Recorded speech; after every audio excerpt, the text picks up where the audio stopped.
at Jochen Hahn and Antonio Albacete. The two of them go flying through the right-hand side, then the left-hand side. Jochen Hahn around the outside, and Lucas Hahn, no father and son, come together on the exit of turn 1. And the best thing about this is the fact that it's still a 15-minute sprint race. They've not extended the time of the race. It's still just like, it's going to be, what, 7 laps as well, I reckon, no? We get to the real nitty-gritty of motorsport. Cranston and Smith are side by side for the title in the very final race of the season. As they go back up the hill towards the Schumacher-esque, Nils Kor clips the back at 10, Simon Povey clips the side of Nils Kor. They go over the hill and Povey's around. Oh my god, that's going to definitely be the thumbnail when it hit me in the right direction. Thank you so much. 23 cars.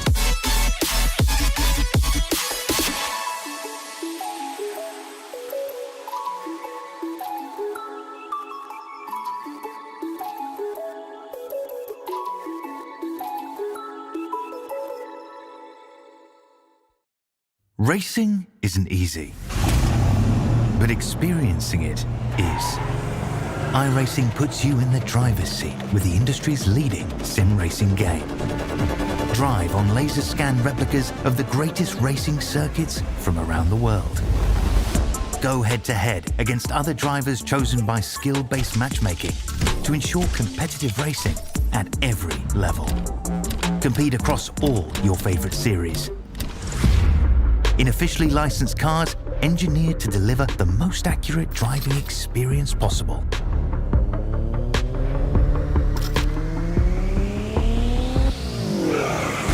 Join a race or host your own with players from across the globe. Race against the computer or in a league with friends. Feel the thrill behind the wheel. Visit iRacing.com.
Good evening, everybody. Welcome to the finale, the final race meeting of the sim racing magazine GT3 Winter Tour by Derbyshire Holiday Homes here on Chaz Draycott Media. We're here at Silverstone, the home of British motorsport, for the final races of the season. It's been a hell of a campaign, this one. Really good fun in these GT3 cars. Plenty of manufacturers on track.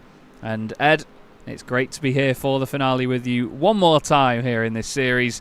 We've got a points battle on our hand as well, haven't we? Flipping heck. Yeah, it's been a wonderful winter tour to be a part of. Switching from GT4s to GT3s has gone on an absolute treat here on Chaz Draycott Media, and obviously with the Sim Race Magazine community taking like it to a duck to water. Obviously no water out here tonight though, is it, Chaz? I think we're going to have a nice clean race, which is just what we want for a finale to a championship that, as you rightly mentioned, Chaz, is so finely balanced. I think we've got the top 4 drivers separated by just 7 points from first to fourth. It's absolutely incredible, and there are the points. Arthur Thurtle on 147 points for Altitude Esports, 3 ahead of Adam Watson, who, let's not forget, came in part way through the season, and Adam has 144 to his name right now. Right behind him, Ben Idris Abdullahi right up there too in the Satellite Racing Chicane Online Racing Mercedes, 2 points ahead of Lewis Ward, and then in 5th place, Dan McCauley, just 4 points ahead of Nils Kor, but Dan has been right up there in the championship fight since the beginning, lost a lot of momentum at Donington Park last time. The team's championship looks like it's pretty much all done, although we do have Tim Perry and Arthur Thurtle here tonight for Altitude Esports, so that could change. But it's looking nice and toasty and comfy at the top, isn't it, Ed, for Nils Kaur and Ben Idris Abdullahi? Yeah, they've been a really strong outfit all season long. It's what they did, obviously, last season. Actually, well, the proper season GT4s, wasn't it? Working together, especially at that later end of the most recent GT4 challenge. They were pretty much nose to tail, weren't they, in qualifying and working with one another. And that's, I think, something that's really impressed me, is just how good they are as a unit. So I'm really excited to see how they'll be able to carry on, obviously, for the end of this season, also for the seasons to come. Currently watching Arthur Thurtle leading the way in qualifying as he leads the way in the championship. Only 3 points over Adam Watson. Watson is actually yet to put a time down, isn't he, Chaz? He is indeed. It's a 1-2 for Altitude Esports because Tim Perry now has an actual livery on his car instead of the big, bright and bonkers Tim Perry livery that we saw in previous rounds. He actually has the Altitude Esports livery on the Mustang now, and it looks absolutely resplendent. Lovely looking race car. Lewis Ward is in with a chance of trying to take the title as well in his Porsche. He is racing for Apex Racing Academy, but he's just running this livery for this season. A quick shout out as well to some of the names that you'll see on the livery itself. Thanks to Bespoke Shelters for their sponsorship of the championship. Thanks also to Oris Analytics, Heinz Mayer, and his continued support of this incredible series and this community. And also to Derbyshire Holiday Homes, to Veronica Fletcher for her amazing support. You can see the windscreen banners, the Derbyshire Holiday Homes windscreen banners, and of course the logo in the championship name. It literally is the SRM Events GT3 Winter Tour by Derbyshire Holiday Homes. Looks like Nils Kaur's got a different livery on his car tonight as well, Ed, actually. He's in a satellite livery, which looks good on just about everything, but my word, it looks very good on that Mustang. Looks very nice. Nils Kaur as well. I think he actually paints the liveries, doesn't he, for satellite racing and chicane online racing, and does a super fine job at it. Now, look who's gone to the top of the qualifying standings. Arthur Thurtle is dropped down to second because Adam Watson has come to the top of the pile, and his driver that really is one to watch, hot off of the form that we saw last time at Donington Park with 2 race victories on the night. He's really coming into this. The driver to watch on Arthur Thurtle. He's going to be in for a very tough evening if he's to try and take this championship, because Adam's going to push him every step of the way.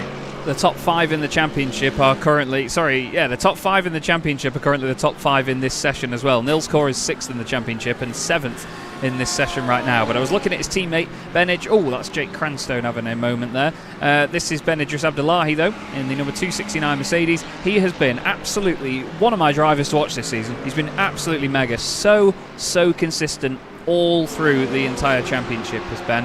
And he's been lovely about it as well. Very humble with his results, and you know, he's come in for a chat a few times after the broadcast. He's just been a great addition to this league. I mean, since day one, even in the GT4s, Ben Idris Abdullahi has been fantastic to have among it.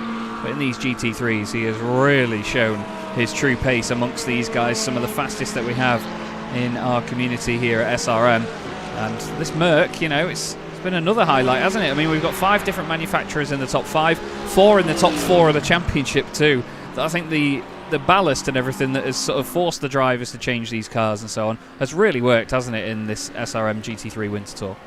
Yeah, definitely. Could be one of the things that we'll take forward into the GT4s as well, as just trying to obviously see how they've balanced it. But in my opinion, actually, the GT4s don't need a lot of balancing, because there isn't exactly one car that is dominant over the other like we sometimes see in GT3. So it might be an idea we'll look into if in one iteration of iRacing's build they've changed some things to some of the cars that make one sort of the more dominant machine over the rest. But I think for these GT3s it has worked an absolute treat, like you mentioned, Chaz. Seeing at the moment Dennis Van Beelen, I think, just making a little bit of space for himself out on circuit. You can see he's, well, just trying to make himself as less of a nuisance as possible. Now he's got some clear track space as he's let the BMW through. Let's have a look actually at the BMW through there. What livery is that? Oh my god, yes. Yes, oh my Simon. god, yes, Simon. That is fantastic. Oh, I love it. He's put cease on the front of it, activate down the side. It's a Robot Wars BMW. And it's not quite something you'd have for lunch. It's not his usual lunchbox legends, but I am a huge fan of that. I wondered why he was posting Craig Charles gifs in the Discord earlier on. That is beyond brilliant. He's showing us all the angles of it now, look. We get a lovely look at it. That is beautiful. Absolutely beautiful. He must have been listening to our broadcast just, a few days ago, isn't it, Chaz? Yeah. For the Evolution Sim Racing GT3 Championship, and we got off on a little bit of a tangent, didn't we? But maybe to round out the season, the Robot Wars lunchbox, because I had one like that as a kid, a Robot Wars themed lunchbox. Maybe that's what all of his little treats were in. Well, potentially. I mean, it's a hell of a lunchbox, that BMW, isn't it? But still, it's great to see him going well. Adam Watson then, currently on pole position ahead of Arthur Thurtle, Ben Idris Abdullahi and his teammate Nils Kaur. And then it will be Dan McCauley and Lewis Ward, Tim Perry, Jake Cranstone. We're not seeing much of Jake yet in the session. Here he is in the Mercedes now, chasing down our championship leader Arthur Thurtle, hoping to take advantage of the Mercedes grunt and power around this circuit. You can see it feels very loose through that final corner, and across the line they go. Just over 2 minutes a lap round here, so it is quite the lonk boy, you could say, this lap. But I'm excited to see what the drivers make of it with 2 half-hour races. We're not going to get many laps in this one, so we're not going to get many opportunities for everybody to overtake one another, are we? We might get a few chances just because obviously of how wide the circuit is, so it sort of balances itself out, doesn't it, Chaz? While the lap is very long and the sort of overtaking opportunities are spread out over the long lap, I think just because of how wide the circuit is, you can potentially chuck a move up the inside where you wouldn't be able to on some of the more narrower circuits that we've been to. Places obviously like Snetterton, where it's a lot harder to find the moves. At Silverstone, there's maybe room for a few more unconventional places if a driver ahead of you makes a mistake. Yeah, definitely. You've just got to be really on it around this place. As I said to the guys in the driver's briefing, it may be a wide circuit, but that's no excuse for any such behaviour that, will reflect on a place like Snetterton or even Alton Park, very, very narrow circuits. Dan McCauley has gone 4th fastest now, ahead of his fellow Ford driver, Nils Kaur. Mark Johnson here in 18th at the minute, getting on the throttle in the McLaren. There was a lot of extensive discussions today about the McLaren and its traction control system and how it all works, and how the fixed setup versus open setup cars in GT3s are very, very different. We've got a good turnout again tonight. There are 23 cars on the grid. 20 of them will score points in this final of the season. Just a reminder to you all, you get 25 points for taking a race victory. You then get 22, 20, 18 and 16, and it's 14, 12, 10, 8, 6, 5, 4, 3, 2, 1. So it's not the top 20, sorry, it's the top 15. I do apologise. I thought it seemed different. But yeah, when you run multiple championships, this is the risk. Yeah, it's easy to get across wires, but this is a great shot, isn't it? So much action already in qualifying, just coming through the Beckett's complex. John Roberts now going all the way down the Hangar Straight, but actually peeling off to hopefully have one final run of things. I'm not sure if he'll have enough time if he gets it nailed on, maybe. There's a flash of the headlights there as Dan McCauley's arriving on the scene. Don't think actually Dan will have another chance to set a time after this one. It's around about 2 minutes for a lap. He'll probably get to the line just after the 2 minute mark, so this is it for Dan McCauley if he's going to try and gain some places in qualifying. Obviously the reason why he won't be able to complete the lap that he will be on next time around is because it is a heat race format with the 2 races, so basically once the clock ticks over to 0, that is it. And Dan McCauley, is he able to improve on his 4th place? No, he will be starting at best on the 2nd row of the grid. Wow, he will not be over the moon with that one, will Dan. Matt Hoyland crosses the line, no improvement for him. Tim Perry, another Mustang, crossing the line now. He wants to improve from 7th position. He does. He goes up to 6th ahead of Lewis Ward. Ben Chalcraft is not going to complete the lap. I don't know. He will actually. Sorry, he's a minute and a half away from the end. Yeah. Through Maggots and Beckett's. Let's listen to the McLaren through here. Oh, never mind. That's not quite the usual line. That's more the international layout, isn't it, Ben? As Arthur Thurtle actually is going to be the next car after him. I think Arthur will still have enough time to complete a lap as well. Let's see. But oh no, he's given that one a miss as well. He would do if he carried on. Chris Jennings, are you going to complete a lap, mate? Chris has been a real stalwart of the series. Great in this Lamborghini, continually improving, getting faster and faster. Had some tips off Adam Watson, I believe, before Donington Park, and we saw a great improvement in his pace. I mean, that thing always looks fast, doesn't it, that Lamborghini? He's got the giant Mustang chasing him down. I'm pretty sure both of these two, and potentially Mark Johnson as well, will complete their laps. Yes, they should have just enough time. Follow Chris Jennings as he makes his way now in towards the very technical club section now. It's just about being nice and delicate on the throttle, not too much steering input, otherwise the rear end will just try and break away from you in the Lamborghini. Don't run too wide to essentially validate your lap time. Over the line, Chris Jennings does not improve. What about Nils Corin behind? He doesn't seem to improve. Adam Watson, purple first sector. He's on a real tear. I think he might get around as well to complete it right at the death. The clock is ticking down. He's already on pole position. Will he be able to put a real mark of intent down? Whoa. Well, he's only a few thousandths off of his pole time. This lap still would have been good enough for pole regardless. I'll tell you what, though, that is a real statement of intent, isn't it? Absolutely brilliant stuff there by Adam Watson. Takes another pole position with Arthur Thurtle alongside him on the front row. We've got the top three in the championship, first, second and third on the grid. This is going to be mighty, mighty spicy. So then, we have Adam Watson on pole, Arthur Thurtle in second position, and then Ben Idris Abdullahi in third. That is Lamborghini, Corvette, Mercedes, and then Ford with Dan McCauley. Nils Corin and Tim Perry also in the Fords on row 3. Lewis Ward in 7th position ahead of Jake Cranstone in 8th. Matt Hoyland's Mercedes makes it to 9th ahead of Dennis Van Beelen in the Audi R8. Lee Berridge will start from 11th with Chris Jennings alongside him on the 6th row of the grid. Then it's Martin Kenyon and Ben Chalcraft on row 7. Heinz Mayer is 15th with Ryan Penny, his teammate alongside him. Kim Such making it a trio of Oris cars, 15th, 16th and 17th. We then have Christopher Rowe in the Porsche in 18th, Mark Johnson 19th, and John Roberts completes the top 20 positions. Stephen Kershaw starts from 21st ahead of Simon Price, and John Tusting couldn't quite get a lap together in the session there. He will start from 23rd on the grid. So now, Ed, Arthur Thurtle needs to not really watch behind him for either of these big beefy V8 boys, but he needs to look ahead of him and keep an eye out for what Adam Watson is doing, because Adam could, I mean, I say very easily with no disrespect to any other drivers on the grid, but Adam very well could just drive away at the front of the field here and win this race. We've seen him do it before. Yeah, he could do, but obviously the race will in the championship won't be decided on this first race. It'll also come down to the second, so he can potentially give up a little bit of ground in this first race. He does have that championship lead by just the single point, but he can't really afford to give too much in favour of Adam Watson, can he? He's just got to be smart about this. If you can get ahead, brilliant, but if not, just make sure you don't lose second. Just basically, to put this into context, if Adam Watson wins this race and Arthur Thurtle finishes in second, they will be tied on points going into the final round of the season. Yeah. It's going to be incredibly close this tonight, and I am hyper excited. I'm also glad we've not got a full formation lap for this one. We sit on board here with Mark Johnson in the McLaren. Gets going behind the likes of Christopher Rowe and Kim Such into the final couple of corners. You can see the Derbyshire Holiday Homes banner above us there. Bit gloomy here today, but it's the sort of end of season sunset here, Ed. Lovely lighting conditions. Anything we should look forward to, you reckon, with this final one?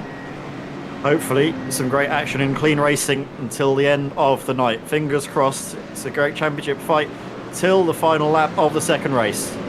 Here we go then, Adam Watson versus Arthur Thurtle, not just for the championship, but for this race as well. Adam gets it underway, and so we are going for round 15 of the SRM GT3 Winter Tour by Derbyshire Holiday Homes. Adam Watson leads them into turn 1, and it's Ben Idris Abdullahi and Arthur Thurtle side by side through turns 1 and 2. Round the outside goes Abdullahi. He's going to have the inside for the next line. Dan McCauley needs to be careful there as well. Look down the inside, it's Nils Core next to Tim Perry. We also have Jake Cranstone in there too, hoping to get the better of Lewis Ward. Down the inside goes, is that Lee Berridge actually making a move on Matt Hoyland? It was. There's a car dropping down the order. It's Ben Idris Abdullahi.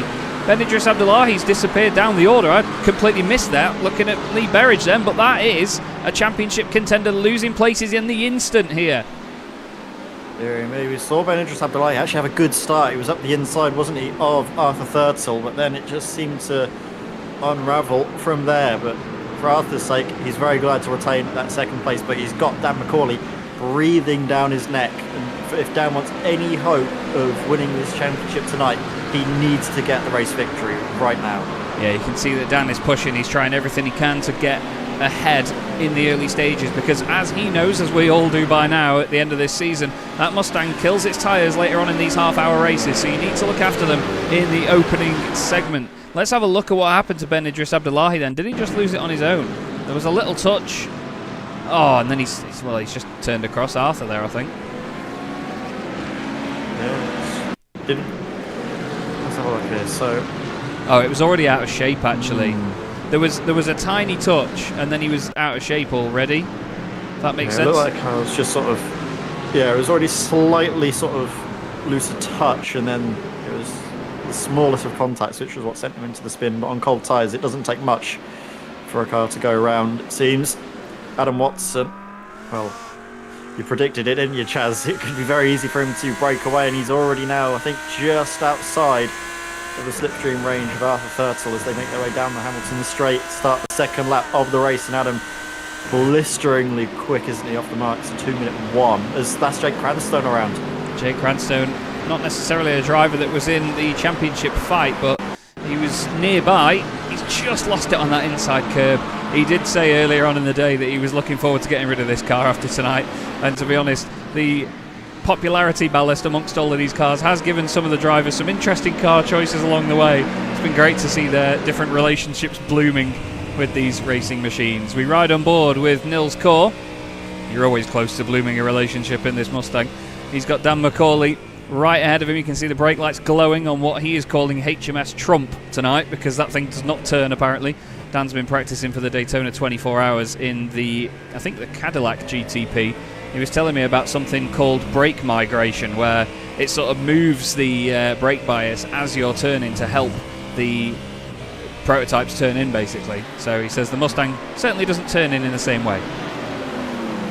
Definitely not got the same level of hand characteristics as the, well, not the Daytona prototypes anymore, the GTPs, I believe, in the IMSA category. As you are following on board with Lewis Ward, and he's another driver to keep an eye on, obviously, for the championship. Only 7 points shy of championship leader Arthur Thurtle, but yeah, need to ideally sort of get on the podium, I think, to get close, especially with Adam Watson where he is at this moment in time. There's a lot of freedom in front of him, isn't there? Yeah. A hell of a lot of freedom being spread. Matt Hoyland, well, he's having another lonely race here at the moment in car 23, but he won't mind that at all. He's had a consistent run of top 10 finishes, has Matt Hoyland. He had a bit of bad luck earlier on in the season, but actually, wait, it says that at Donington he finished in 19th place. Oh yeah, he had a drama, didn't he, in race 2, but in race 1 he finished in 6th place. He's finished in 6th place at the second race at Donington Park earlier in the season as well, so he's not having a bad run of it. Lee Berridge made a cracking start at the beginning. He's gained 3 places from where he started this race. He's ahead of Dennis Van Beelen, Chris Jennings, Martin Kenyon, Ben Chalcraft, Ryan Penny, Heinz Mayer, and Christopher Rowe, importantly, in this Porsche, is currently in 15th place, Ed, and that is important. Why? Because of the championship points, isn't it? And also the reverse grid down to 15th place, but also the lone championship point going Christopher Rowe's way as well. They all count, and it's important to... What on earth was that? Penny. Ryan Penny has Penny round. spun. And a lovely little styled out rejoin. Just loses it in front of his teammate, and there's a big check up, and hats off to Christopher Rowe and Heinz Mayer and everybody. There was no contact there whatsoever. Lovely. I feel like a proud father there. Yeah, that was brilliant. They've taken your words to heart, Chaz, brilliantly in the pre-race briefing that you gave them.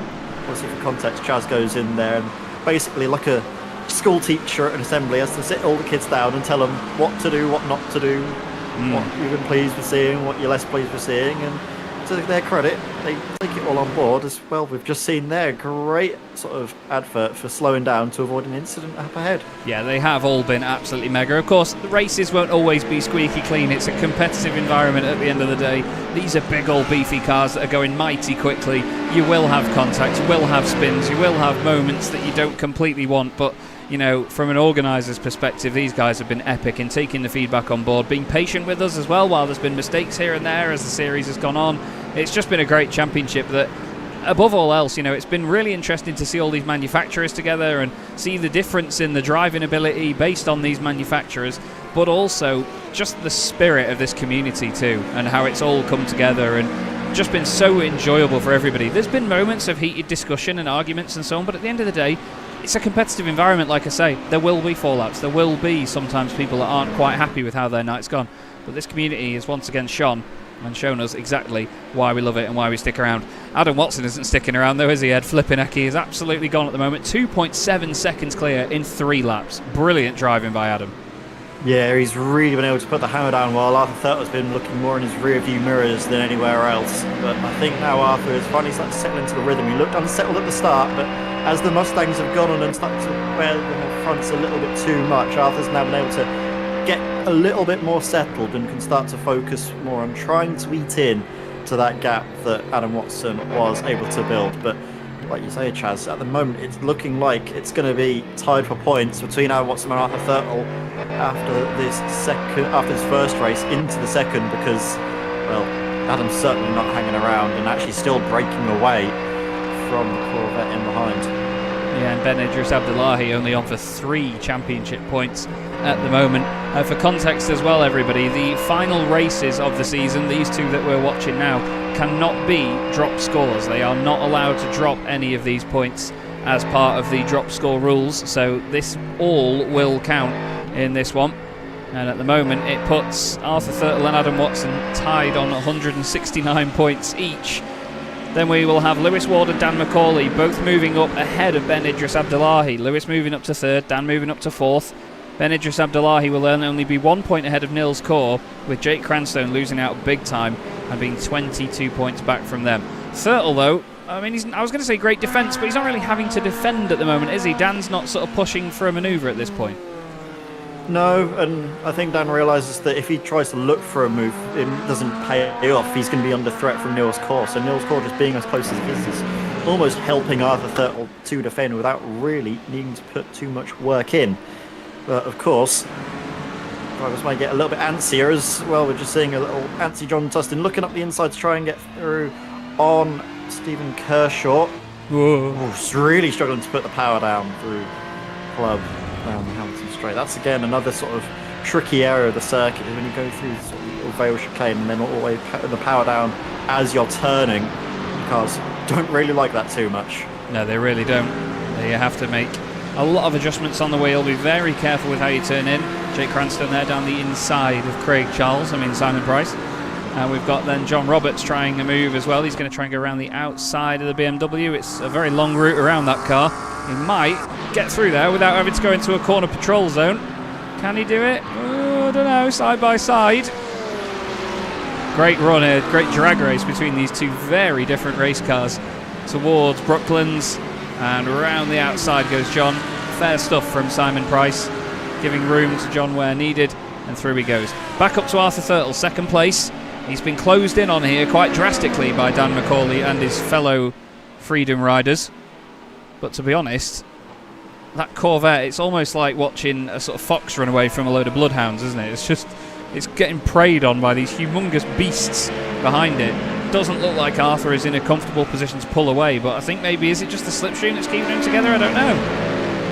It's weird because it seems that Dan is fast in the areas where he can't really make a move, and where the overtakes are on, Arthur Thurtle's able to sort of build that gap and that advantage. So it's really frustrating for Dan at the moment, just because while he is, I think, in clear air going to be quicker, it's just not really in the areas on the circuit where you can put that to your advantage.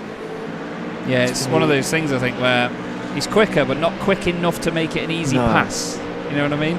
It's going to be more about, sorry, Chaz, just relying on mistake, I think.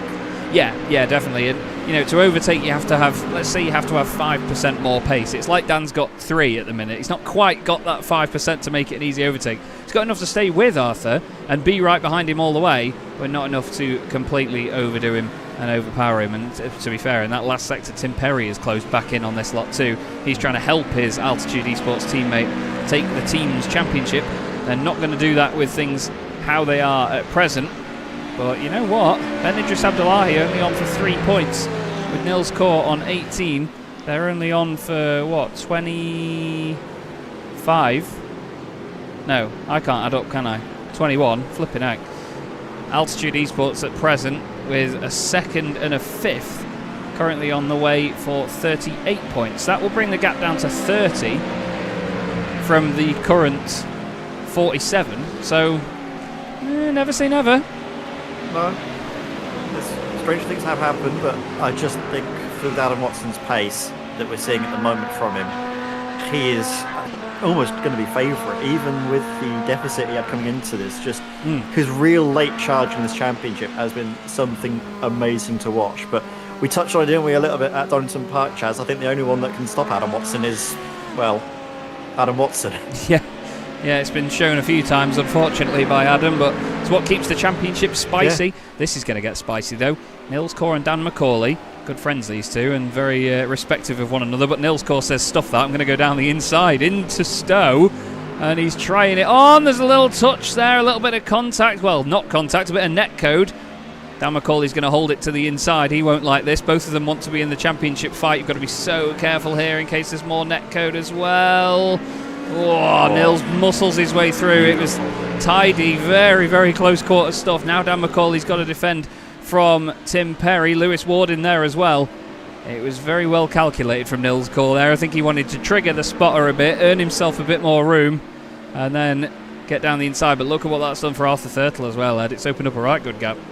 Yeah, I was going to say, it was only a couple of corners side by side, but already Arthur Thurtle built up over a 1.5 seconds in that phase.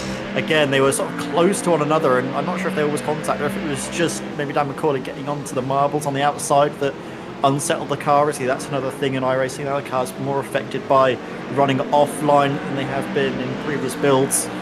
And then again, it was more just able to keep the power down on the outside was what was able to keep Dan McCauley ahead of the chasing Tim Perry. That was a lovely move, wasn't it, by Nils Core, getting along the inside, giving enough space just to keep it side by side, knowing that if you get the inside through Clove and go into Hamilton straight, you should be safe in the overtake being completed. Yeah, it looked like there was quite a bit of net code. The way that Dan's car suddenly broke away definitely looked like there was a theoretical touch, but as we could all see, there was about 8 inches to a foot between the pair of them, unfortunately. Nils has had a few issues with net code before, though. He does race close, but he races fair from what I've seen. It's just one of those things where we always do see certain drivers with connection issues and netcode here and there. Nils has been plagued with it, bless him. But still, Dan is able to continue. It wasn't a silly move that's put Dan out of the race, which is the good news. It's the sort of punchy move you'd expect from it being this late in the season while still staying clean, which is important, obviously, with this being the final race of the season, or the final race meeting rather of the season. We are expecting drivers to be a little bit more punchy, knowing there's no chances remaining in the season to claw back some points, as Benny just had lights clawing his way back up the field, now into 11th place with that move. I'll say that move on Martin Kenyon, but Martin's got a little bit of fight left in him, doesn't he, as they go side by side now into the rail chicane. But Renner just had the light, appears to have this one covered for, never mind, no, he doesn't. actually. He definitely doesn't. He's got himself right alongside, struggling with the power on the outside line. Actually, then finally gets the move sealed now in towards turn 1, but never say never, because Martin Kenyon might fancy move up the inside now. Is he going to have a look? No. Oh, he's gone late though. Whoa, he only just got that stopped. Yeah. Feisty stuff from Kenyon though, I like that.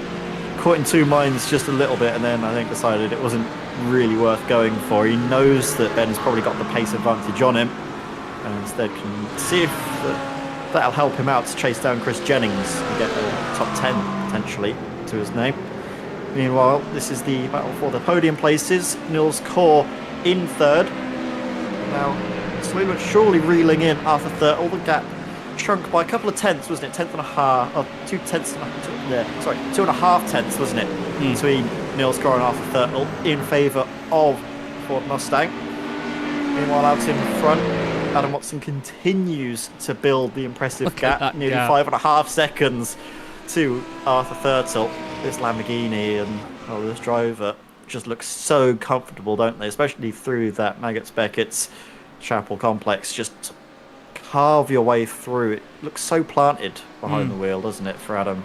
Yeah, this Lamborghini, it's something I've said before. It looks like it's really heavy, but it looks like it's got a load of push to sort of lob it along at the same time. You know, the body language of it doesn't rock around too much. It's a little bit soft and bobbly, but seems to just take everything in its stride. The only problem with the Lamborghini is the sort of lift off and change down oversteer. It's got a big old heavy unit at the back of it, a 5.2 litre V10, one of my favourite engines of all time, and it makes a hell of a good racket, as you can hear.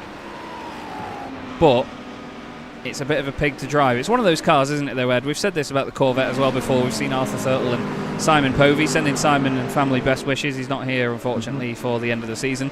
But Arthur and Simon have made this car look fantastic this season, and it is one of those where this thing looks like it's made of paper. It looks really, really light. It's like a model sort of collector's car. It's really strange. But this and the Lamborghini are the sort of cars that they can be a pig to drive, but when you get the handle on them, they are absolutely monumentally fast. Yeah, I can't say from experience driving the new Corvette, but from my time in the Lamborghini, I know that what it really suffers with is the corner entry oversteer, like you mentioned, on the downshifts. It's just if you put too much steering lock on there when turning into a corner at too much speed, it will go, and there is no real saving it whatsoever. You need to put a lot of practice in, I feel, to fully understand what the car is capable of. And once you've got sort of the muscle memory down, you know what the car is able to do, the setup, how you like to drive it. It's so fast and so fun to drive as well. You get a lot of confidence stopping into the corners. It can make you move down the inside. It's very similar to the Porsche in the way that you can have the confidence to chuck it up the inside and it'll stop for you. Whereas with a few other cars, namely stuff like the Mustang, stuff like the BMW, even the Ferrari as well, you don't have the confidence that it's going to stop for you into the corners, as we just saw actually from Lee Berridge running a little bit wide. Now having to, well, bleed off. I think, did he have to bleed off time there? I don't know if you get a slowdown necessarily through there. I think he will do. Yes, there it is. Yes, he does. I was going to say, he almost had to pay to get back in as well. He went very, very wide through turn one. Chris Jennings wants a piece of this as well now that Dennis Van Beelen has gone through. Ben Idris Abdullahi is in the background hoping to pick up more points from these guys. If it finishes as it is then, with the current point situation, just having a quick look, Arthur Thurtle and Adam Watson will be tied. Lewis Ward will go up to third in the championship, ahead of Dan McCauley, Ben Idris Abdullahi and then Nils Kaur. So Ben will drop from third down to fifth, with just 2 points separating Dan McCauley, Ben Idris Abdullahi and Nils Kaur.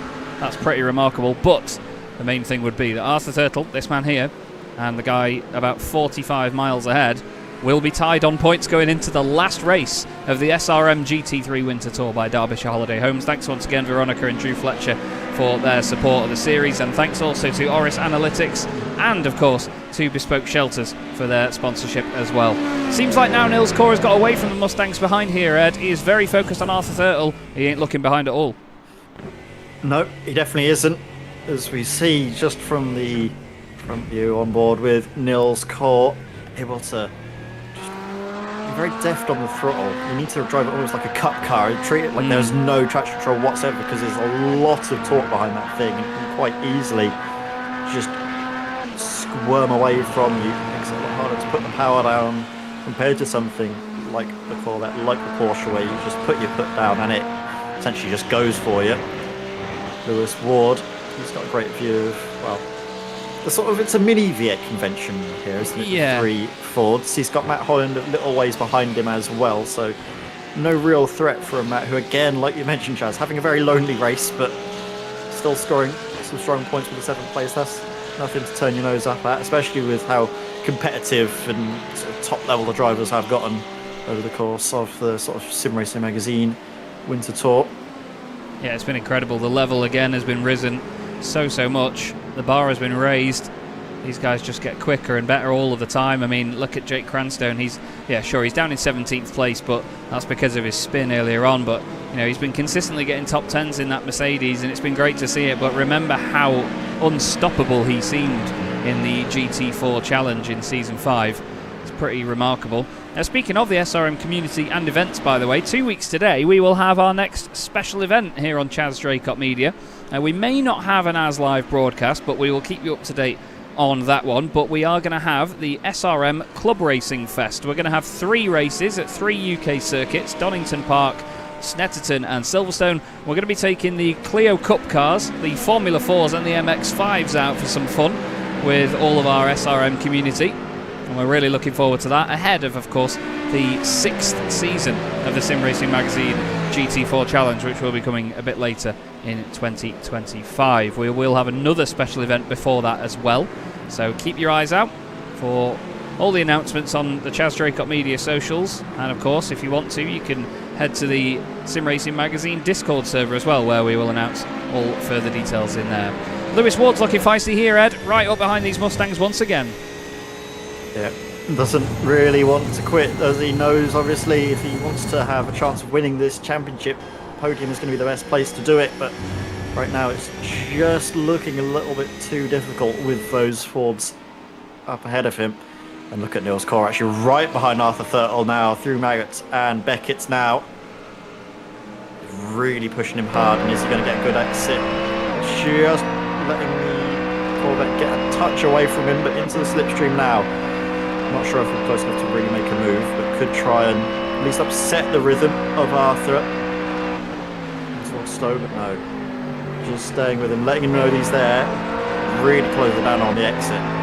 This is great stuff to see this Corvette from here. Is Nils going to put one up the inside? No, he's not. A lick of flame there from the back of the Corvette. The sun is trying to break through that thick layer of cloud, isn't it? It's very, very gloomy here at Silverstone, but the sun is shining up there in the background. It's close behind as well, actually, as Lewis Ward is having a go now at Tim Perry. He and Dan McCauley, obviously previous stablemates at Apex Racing, and they will be trying to potentially work together. Wonder whether Dan will be trying to help Lewis come forward here, maybe back anybody up, but I think for his own championship fight, Dan needs to just focus forward at this stage. Tim having to go defensive there. Lewis tries it round the outside. That's a lovely attempt. Tim hits the curb, runs a little bit deep, and Lewis down the inside. Can he get it turned in? Can he get the power down early enough? Yes, he can. That's a fantastic manoeuvre by Lewis Ward. Two-time Sim Racing Magazine GT4 Challenge champion. That's the sort of move that shows you why. But Tim Perry's going to come right back at him now, Ed. Yeah, in towards Brooklands and Luffield. Here we go, the left-hander of Brooklands already. Lewis Ward moving to that left-hand side of the circuit to try and cover him off. Late on the brakes goes the Mustang, and he's going to try and get the overlap, but has to get onto the brakes to stay on the circuit. And Lewis Ward lives to fight another day, but that was brave stuff from Tim, trying to fight it through on the outside, braking very late, but it's just so hard, especially because of how long Brooklands is. It's sort of almost deceptively long, isn't it, as you're going through it. You're just waiting for the time to turn in the right-hander at Luffield, and it always seems to come later than you expect. Yeah, it's a sort of late apex through there to really turn the car in. There's a big old curb on the inside as well. You don't want to hit that. But look at this. Arthur Thurtle and Niels Kaur, two very different cars, very different drivers, right with each other. Arthur coming in here as the championship leader. He just wants to focus forward and chase down his stablemate, Adam Watson. You can bet that him and Adam will probably be chatting in Discord as well while this is going on. It'll be a very friendly atmosphere where Altitude Esports are. Mark Fletcher, the team boss, is watching as well, hoping that one of his drivers, regardless of who it is, will be champion as well. Martin Kenyon's off the circuit further down, but we need to keep an eye on this. Nils Kaur trying to just get the room out of Arthur on the left-hand side. It isn't there. Arthur says not in your life. Goes defensive into the chicane. Nils tries to brake late. He's going to try and find his way through. No, Arthur blocks off the line. Really good stuff that from Arthur, putting the car in the right place at the right time. Hopefully he doesn't frustrate Nils too much here, but he's certainly going to be pushing in that big old Mustang. Yeah, well, Dan's certainly going to be hoping that Arthur's going to be frustrating Nils, because he's going to be actually closing in on that last lap. It was, well, about half a second, wasn't it? A few tenths going in the favour of Dan McCauley. So if these two up ahead do start to battle and fight with one another, could quite easily be a podium coming through for Dan McCauley, and also actually potentially Lewis Ward. I don't want to count either of those two out, as this was Martin Kenyon's. It's a very sort of slow spin, isn't it? Once the rear goes, there's not a lot of saving it. You can try and slam the brakes onto, well, arrest the speed. Rejoins slightly in the way, but I don't think there was much else he could have done there. Jake Cranston as well has great visibility of it, so it's necessarily like it was him having to take evasive action, and didn't lose out too much. Jake still made the move regardless as well. Martin Kenyon actually then seemingly having the end of his race right there, as the race is well and truly on for these two. Arthur Thurtle once more now in through Copse Corner. Carefully with the runoff area through there again. No real room, you just got to follow and aim for the best exit coming through Beckett's and Chapel into Maggots. Getting nicely over on the left hand side curve again, and cut a decent bit of the right hander, getting on the power nice and early, but once more the Corvette with a slightly better exit. As Nils Core will need to make a heck of a send up the inside of Stowe if he fancies it. Yeah, I think it's going to come down to something like that from Nils. We've seen him be really good and late on the brakes before. Oh, he scared Arthur into going slowly through Stowe there and nearly developed a lisp. But wow, these two have barely got, well, less than 4 minutes on the clock now with just what will be 2 laps to go here at Silverstone in round 15 of the SRM GT3 Winter Tour by Derbyshire Holiday Homes. Adam Watson is on his way to a race victory at present with Arthur Thurtle in second place. That will see the two of them tied on points coming into the last race of the season. Nils Core in third position is a bit further outside of a championship shout. Same with Lewis Ward and Dan McCauley. Tim Perry is keeping these boys occupied as well. And let's not forget, he's not quite in for a championship shout either. He's down in 9th place in the standings on 74 points, nearly half of what the guys at the very top have got. So he's definitely not quite with them. But yeah, he's still doing his duty as an altitude driver. And he's keeping these guys occupied, but also scoring big team points as well, Ed. Yeah, he's going to be really, really happy with this haul of points, is Tim Perry. Driver that, of course, we've seen around for many a moon, haven't we, Chaz? He's always been a feature on the Chaz Draycott Media channel. It's great to have him here with us for this winter tour. It's been the butt of a little running joke, isn't it, Tim Perry? The reason why he had that, well, resplendent livery, because we didn't really see much of him, did we? Especially at Snetterton. No, apparently not. But still, it's looking a little bit better now. Ben Idris Abdullahi's had a hell of a comeback in the Satellite Racing Chicane Online Racing Merc. They're actually only losing 8 points now to Altitude Esports if it finishes like this. So great recovery from Ben. Very well done from him. His championship hopes will go pretty much out the window. Although, if it stays like this, there will, going into the last race of the season, mathematically be 6 drivers that could take the championship. There's 23 points covering the top 6. Arthur Thurtle and Adam Watson on 169. Then you've got Lewis Ward 154, 148 for Dan McCauley, 147 Ben Idris Abdullahi, 146 for Nils Core. Incredible. So, it's all still to play for, boys. Here we go. Nils Core going to make a last diving move to the inside because we do have now the white flag being waved for Adam Watson. Nils Core right up the backside of, here we go, Arthur Thurtle.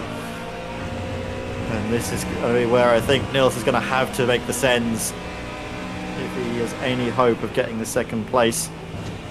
But I think for Arthur Thurtle, if he wants a chance going well tied on points, Arthur is going to need to defend like his life depends on it. He absolutely is. At the same time, though, he won't want to defend like mad, knowing that it will sort of give Nils the upper hand. It'll tell him that, you know, I know that you're quicker than me, I know that you might be here to overtake me and so on. Tim Perry's just on a purple Sector 1, by the way, still absolutely on it in this race. Lewis Ward and Dan McCauley have cleared off a little bit, so this is the fight we need to look at if the cameraman doesn't fall over. Nils Core chasing down Arthur Thurtle for second place. We've once again got 3 different manufacturers in at the top 3 podium positions. But which order is it going to be between these two? I'm pretty sure we're about to see a Lamborghini take the race victory, Ed, but his Corvette and the Ford battle has been brilliant, hasn't it? He's absolutely speechless. And let's not forget, actually, these were 2 cars that we weren't going to have in the season to begin with.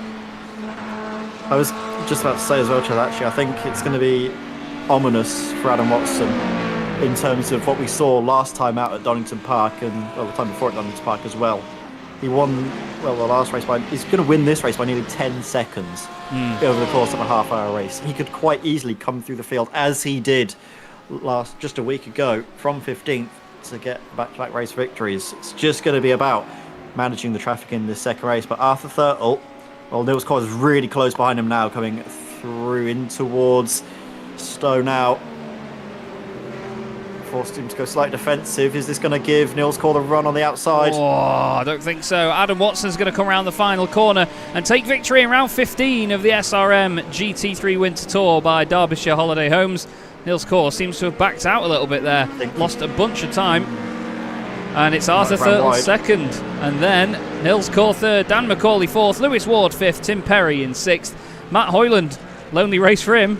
He won't mind, will he? 7th place once again. Ben Idris Abdullahi with a great recovery ahead of Dennis Van Beelen. Lee Berridge inside the top 10, just ahead of Chris Jennings' Lamborghini. And this is an interesting one, Ed. Jake Cranstone in 15th place gets a championship point. But that's reverse grid pole position. Yeah, and he's the driver, obviously starting on pole, you would favour to win the race, with the likes of Adam Watson, Arthur Thirtle, Niels Core all having to start from pretty much bang on in the midfield. Niels Core settling for 3rd place, still a podium, still some strong points to his name. Keeps himself, respectfully, in the mix. Not maybe mathematically though, I think actually is he now outside of that. Just having a check now, and it's 22 points for Thirtle for 2nd place, 25 for Adam for the win. Now Niels Core with 3rd position, 23 points back. Oh. He's mathematically still in it. There are still 6 drivers, everybody, that could take this championship title in the next half hour. Now, we know that things can happen in race 2. It's a reverse grid for the top 15 where Jake Cranstone will be on pole. He could round out his season with a race victory. He's not had one yet this year. Finished 2nd in the first race and then 3rd at Alton Park. But we are yet to see him take a race win. So, we'll be back in just a few moments, everybody. We're going to have a quick advert break here on Chaz Draycott Media, and then we'll be back with the results and then go through for round 16, the final round of the SRM GT3 Winter Tour by Derbyshire Holiday Homes. We'll see you in just a few minutes.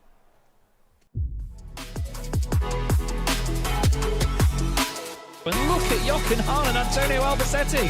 The two of them go flying through the right-hand side, then the left-hand side. Jochen Hahn around the outside, and Lucas Hahn, no father and son, come together on the exit of turn 1. And the best thing about this is the fact that it's still a 15-minute sprint race. They've not extended the time of the race. It's still just like, it's going to be, 7 laps as well? We get to the real nitty-gritty of motorsport. Cranstone and Smith are side by side for the title in the very final race of the season. As they go back up the hill towards the Schumacher. Niels Core clips the back at 10. Simon Povey clips the side of Niels Core. They go over the hill and Povey's around. Oh my god, that's going to definitely be the thumbnail, and hit me in the right direction. Thank you so much. 23 cars.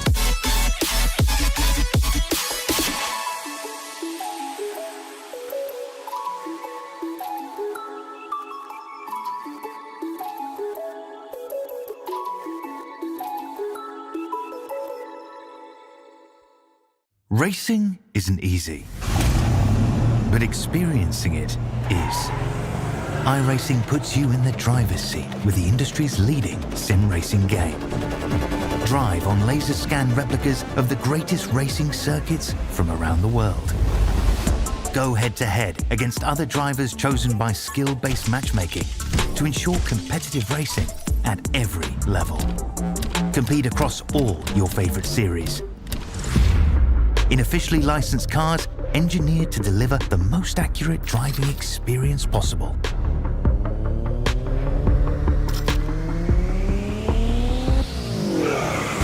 Join a race or host your own with players from across the globe. Race against the computer or in a league with friends. Feel the thrill behind the wheel. Visit iRacing.com.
Hello again, everybody. Chaz Draycott and Ed May here for the Sim Racing Magazine GT3 Winter Tour by Derbyshire Holiday Homes, also sponsored by Oris Analytics and Bespoke Shelters. We've had a fantastic first race of the night, a little bit tame in places, drivers taking it easy to make sure they had some points in hand for this final race of the season, but we go into it with 6 drivers mathematically possible, or in a mathematically possible position of winning the championship, which is absolutely mental. And the fact that we've got the top 2 who finished first and second in that race tied on points is amazing. Adam Watson took the race victory from Arthur Thurtle, with Nils Kaur grabbing another podium. Dan McCauley finished in 4th ahead of Lewis Ward. Tim Perry was 6th, and the very lonely Matt Hoyland in 7th. Ben Idris Abdullahi did a great job to recover up to 8th. That's the sort of drive that we've seen from Ben all season. It's been really, really impressive. Dennis Van Beelen finished in 9th, with Lee Berridge completing the top 10. Chris Jennings was 11th ahead of Ben Chalcraft, with Heinz Mayer 13th, Christopher Rowe 14th, and Jake Cranstone, after his early incident, starting from pole position in this second race with a 15th place finish. Mark Johnson just missed out on reverse grid pole, with Stephen Kershaw and Ryan Penny behind. Then it was John Roberts and John Tusting ahead of Kim Such and Simon Price. Martin Kenyon, the only retiree from the race, with everybody else finishing on the lead lap. But to be honest, Ed, not a massive surprise here, because at the end of the day, it's a massively long lap, isn't it, here? Just over 2 minutes in a GT3 car. Yeah, definitely. We still have, of course, the second race to look forward to. Does look a little bit gloomy out there, though, doesn't it, Chaz? Obviously, there is no rain for the second race, even though it does look pretty grim out on the circuit. The only driver we can see actually in the car is Stephen Kershaw, currently sitting in the pit lane. But it does give us a time, isn't it, Chaz, I think, to have a look through basically the championship standings as they are now going into this, the final race of the season. Well, it's funny, actually, because one of the most important messages of the night has just been sent in Discord. Dan McCauley asking Adam Watson and Arthur Thurtle who's paying him the most in this final race. Let's hope nothing actually happens now, because that's going to look bad. Nah, Dan keeps his nose clean. It should be fine. Arthur Thurtle and Adam Watson, though, are tied on points on 169 points each. Adam with, well, now 5 race victories, has more race wins, so would take the championship. Can you believe that Arthur Thurtle's only got 1 race win this season? That's remarkable. But yeah, Adam's got more wins now, so he will take the title if they stay tied on points, if neither of them score here. But it's completely square and level. Lewis Ward is 3rd on 154 points, so he's 15 back, so it's pretty much a 2-horse race here, Ed. But then behind them, I mean, 4th, 5th and 6th is anybody's guess. Dan McCauley, Ben Idris Abdullahi and Nils Kaur. So long as these guys finish in the top 10, one position could vault them from the bottom of that pile to the top. 2 points each. Mad, isn't it? Absolutely crazy just how close it is to, well, at least for 4th in the championship as well as 1st. I'm really looking forward to this, Chaz, you know, because it's so tight, isn't it, over the course of the season. It's the reason why I see a lot of drivers do like having the drop rounds. It's something that we don't usually have for the GT4 challenge, but might be something we'll have a look for in the future, especially if it allows us to have these tight championship fights tied on points going into the final race of the season. You couldn't really ask for more, could you, as a season organiser? No, absolutely not. It's been absolutely mega to see it this season. And you know what? The drivers have been lovely in receiving all of the changes and everything that we've had. It's been just great. Such a positive season. A few changes have come in, but you know, it's just been brilliant. We need to tighten up my English, not just the driving standards as well, but you know, with extra added talent in there comes a little bit more, not animosity, but just, you know, a bit more competitive edge between drivers. The community's always been so friendly here at SRM, and you know, sometimes the results have just been a sort of a byproduct to the fact that they're all together. You know, it's, I think now the fact that it's got a lot more competitive, we have to just keep things on a short lead in certain places, and it's been working really well. Everyone's received it brilliantly, so yeah, really chuffed. Absolutely. Oh, what's going on? Just a couple minutes of track time for Tim Perry and Stephen Kershaw as we get to the end of warm-up again. It's a very sort of different track, isn't it, from the second race to the first. It's seemingly a lot colder out there. You can just see from the amount of haze out on the circuit that it's going to be Probably a little bit colder, but that tends to mean on iRacing a lot more grip. And so you might see a few more drivers making moves offline, trying a few things here or there. Track state has carried over, though, from the first race to the second. So that does mean debris and the marbles and everything are all the more prevalent. Could also make drivers, especially the ones starting further back, maybe prone to a few moments and mistakes. Adam Watson will be hoping that none of that happens as he starts from 15th. Yeah, definitely. I think it's going to be quite the interesting one, this final race of the night.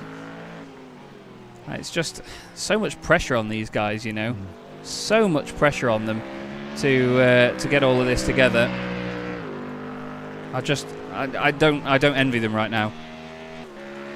No, they're not in a comfortable position you would want to be in every day of the week, but they're here because they've been fighting so brilliantly over the course of the season. It's a nice problem to have, I suppose, isn't it, to be this close in a championship fight coming into the final race of the season. Yeah, 100%. You want to be in a confidence-building position, and Adam Watson, after that first race of the night, well, he's in the most ultimate of confidence-building positions, isn't he? What is it now? 3 races in a row he's won, counting Yes. the last couple of races as well. So he could make it 4, and it'd be impressive because obviously the man starting on pole position, Jake Cranstone, we know he's no slouch. He was up there actually after qualifying, just had that mistake. I think it was just at the end of the first lap, wasn't it, where he ended up having that little half spin through Club Corner. But hopefully it's a lot cleaner for him and he's able to take what would be, I believe, his first race victory of the season, Jake. Yes, it would be. Yeah. He's had a second place in the very first race. Just to update, by the way, Abdullahi's result wasn't updated at my end in the points. I do apologise. So Lewis Ward has 154, Ben Idris Abdullahi has 152, Dan McCauley 148, and then Nils Court 146. So from each of those drivers down, there's 2 points separating each one. So there's 8 points total between those 4, and that's for third place in the championship. It's just going to be so close, this. I am so looking forward to it. It is going to get very gloomy and dark here. We'll show you on the right hand side the weather. As you can see, it's 20 to 9. It is May time in the sim, so it will get a little bit dark in this half hour. So just be ready for the drivers to be hidden not just in the cloud, but the darkness as well, as the sun has set here on the championship and on Silverstone. But it's this row of the grid that will be the important one to watch. Arthur Thurtle here in the Corvette with Adam Watson just behind him in the Lamborghini. These two 14th and 15th on the grid after being first and second in that race. They are now first and second in the championship, tied on points. Christopher Rowe and Jake Cranstone at the front though, Ed. Anyone here at the front that you reckon can be a spoiler in the pack? Well, I reckon coming through Nils Core, we saw he had some great pace, just wasn't really able to get through on Arthur Thurtle. Now that he's got a little bit clearer air, he could really go for it. I can imagine as well that Adam Watson, his charge through the field at Donington was impressive. He might do the same tonight.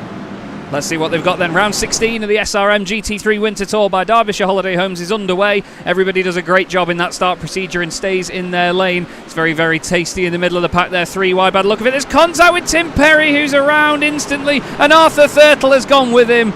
Arthur Thurtle is around. His teammate hit the back of another car, spun off him, and through he goes. Adam Watson has got 4 places gained already. That could be it. Ben Chalcraft is around as well. Jake Cranstone's made a blinding start at the very front, but everybody behind seemingly trying to have dramas. I think one of the Ferraris had damage there as well. Was that John Tusting? Yes, John Tusting's Ferrari losing bodywork. Dear me, not what you would have wanted to see if you were a fan of Arthur Thurtle there in towards turn 1. It seems like his championship fight only lasted 10 seconds in that final race, as now he's got a lot of work to do, especially considering now his main rival Adam Watson is already up into 11th place. It's not over yet, but things are not looking good. No, it's literally whoever finishes ahead out of the two of them is the champion. Nils Core defending like mad now from Adam Watson.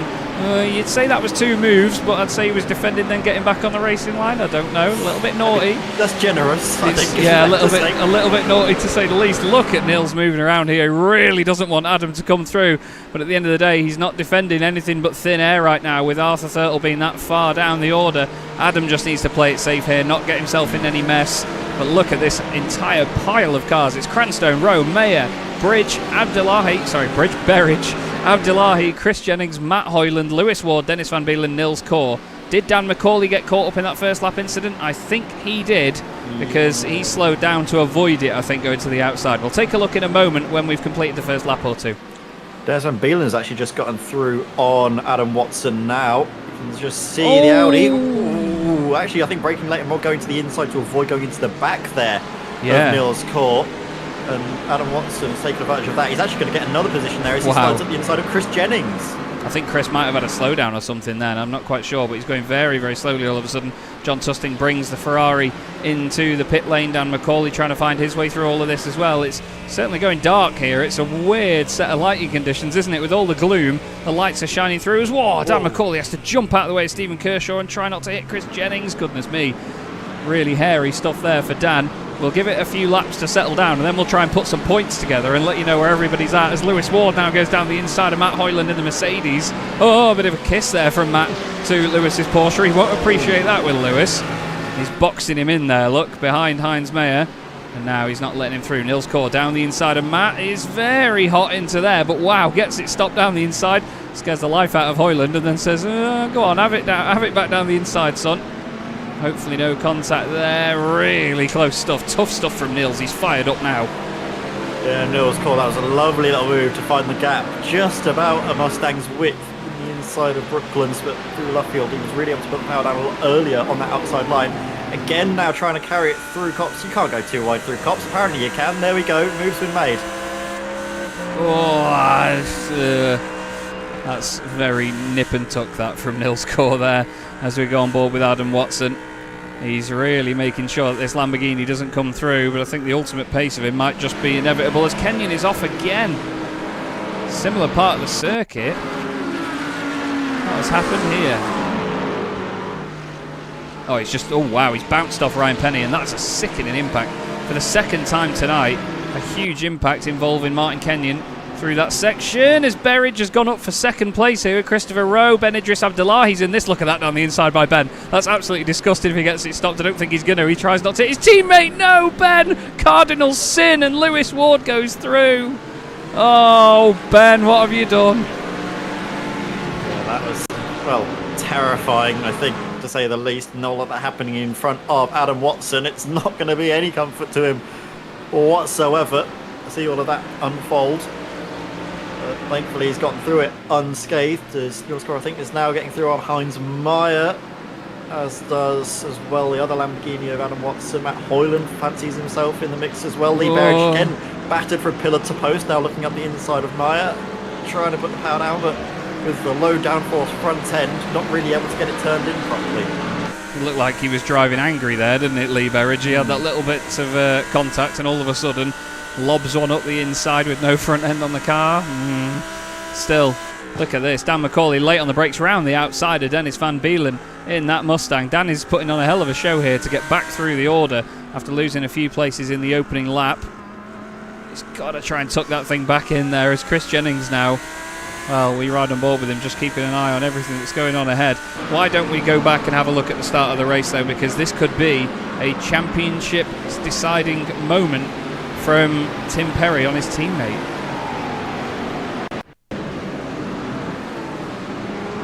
So Tim is in the silver Mustang with the black bonnet on the left-hand side. Very close to the back of Abdullahi. Really good job by everyone to make sure they don't break ranks. And then Dan looks down the inside, gives it a touch of the brakes. And Tim just runs into the back of Abdullahi and then bounces off. And it's just as he straightens up. Thurtle gets caught up in it. I don't know if Tim just didn't expect it to check up that much or what, but yeah, he got very close to the back of him. You can see Dan just giving a little warning here and there on the brakes just to people that he is slowing down. It's the correct thing to do.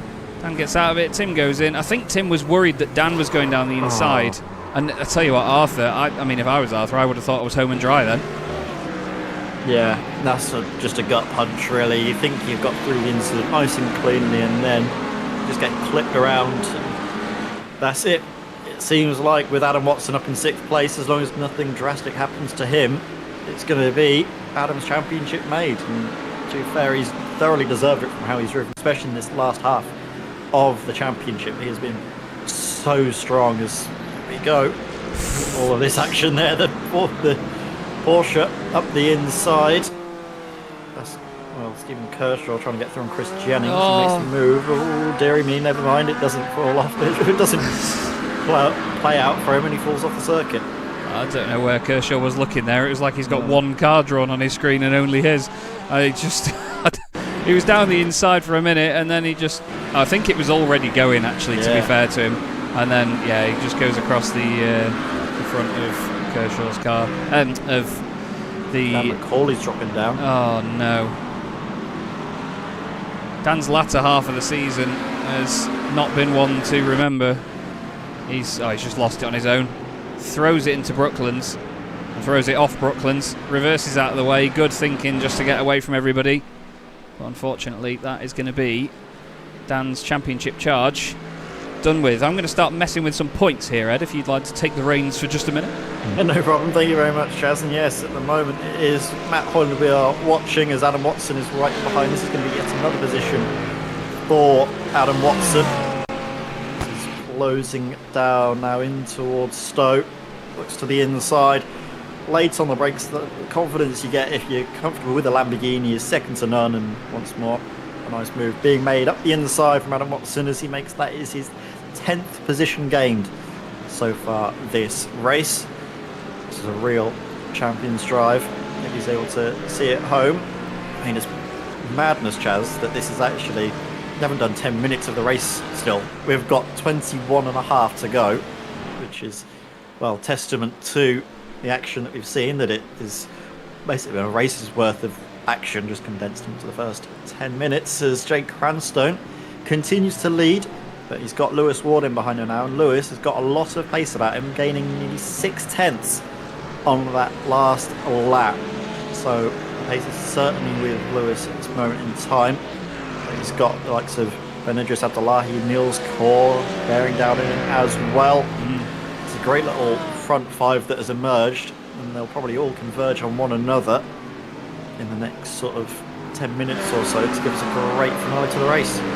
If Lewis can get another point or two over Arthur Thurtle, he could take second in the championship here, with Arthur being down in 9th place. I mean, he's had a brilliant recovery drive at the end of the day. Even with that spin, he's 5 places up from where he started the race, which just shows you how well he's been running since then. It's definitely not going to be a race where the final sheet tells you the full story. We've had a lot of them this season, unfortunately, but that's racing sometimes, as Mark Johnson closes right in behind Ryan Penny now, gives him a little brush of that rear splitter, looking down the inside into Copse. Penny carries a bit too much pace into what is the old first corner. Mark allows him back on the circuit, might have the run before Maggots and Beckett's, and he gets into a point scoring position, does Mark Johnson, for that final championship point here. Dan McCauley not too far off the back of this lot. He's got Ben Chalcraft and then Simon Price just in front of him. He'll be happy that the car isn't damaged after earlier. But Lewis Ward is my guy to keep an eye on right now. Jake Cranstone is having a lonely race at the front. He's doing what he does. Jake is rapid, especially when he's out on his own at the front of the order. But right now, it will be Adam Watson taking the title with 185 points. Arthur Thurtle second on 177, and then 176 Lewis Ward, only 1 point behind him, which is just epic. Ben-Idris Abdullahi would be 4th, and then it'd be Niels Kaur. Dan McCauley and Jake Cranstone would actually be tied on points as well at this point for 5th in the championship. I think with Dan taking race victories, though, 2 of them in fact, he would be in front. Yeah, he would be. Just keeping our eyes, obviously, because the positions are constantly changing, aren't they, Chaz? So our spreadsheet, we have to manually update it as and when the action happens. But for now, it's starting to get into a period of the race where it's just a touch more settled, isn't it, Chaz? I think a lot of the sort of mania that was the first 10 minutes, the drivers have settled into their rhythms. Lee Barrage, credit to him, is able to keep the car on the straight and narrow, because even with that front bumper missing, it's not looking too horrific for him. These would be the areas where you'd probably notice it the most, and you can see that Dennis Van Beelen is really closing up to him through here. But you can't really make a move, can you? It's just all about trying to set the move up on the exit. But credit to Lee, he's got the confidence to put the power down the exit to get the better runs. Simon Price and Ben Chalcraft side by side, having a bit of a ding dong here. Simon trying to keep it on the inside as Ben just swoops around the outside in the Spontex CDM Esports McLaren. Good side by side action there. Dan McCauley has just got past the pair of them and is now trying to set up Ryan Penny for a move. Penny went a little bit too hot into Copse last time, so he's learned his lesson here. Knows not to do it again. Can then get the run. Simon Price actually just lost a bit of momentum there. I think he had a little slide through. Copse managed to save it. Just loses a bit of ground. This is the onboard view from the Mustang HMS Trump looking forward. And to be fair, he's got a good few cars in front of him here, so he could still steal a few championship points away, could Dan?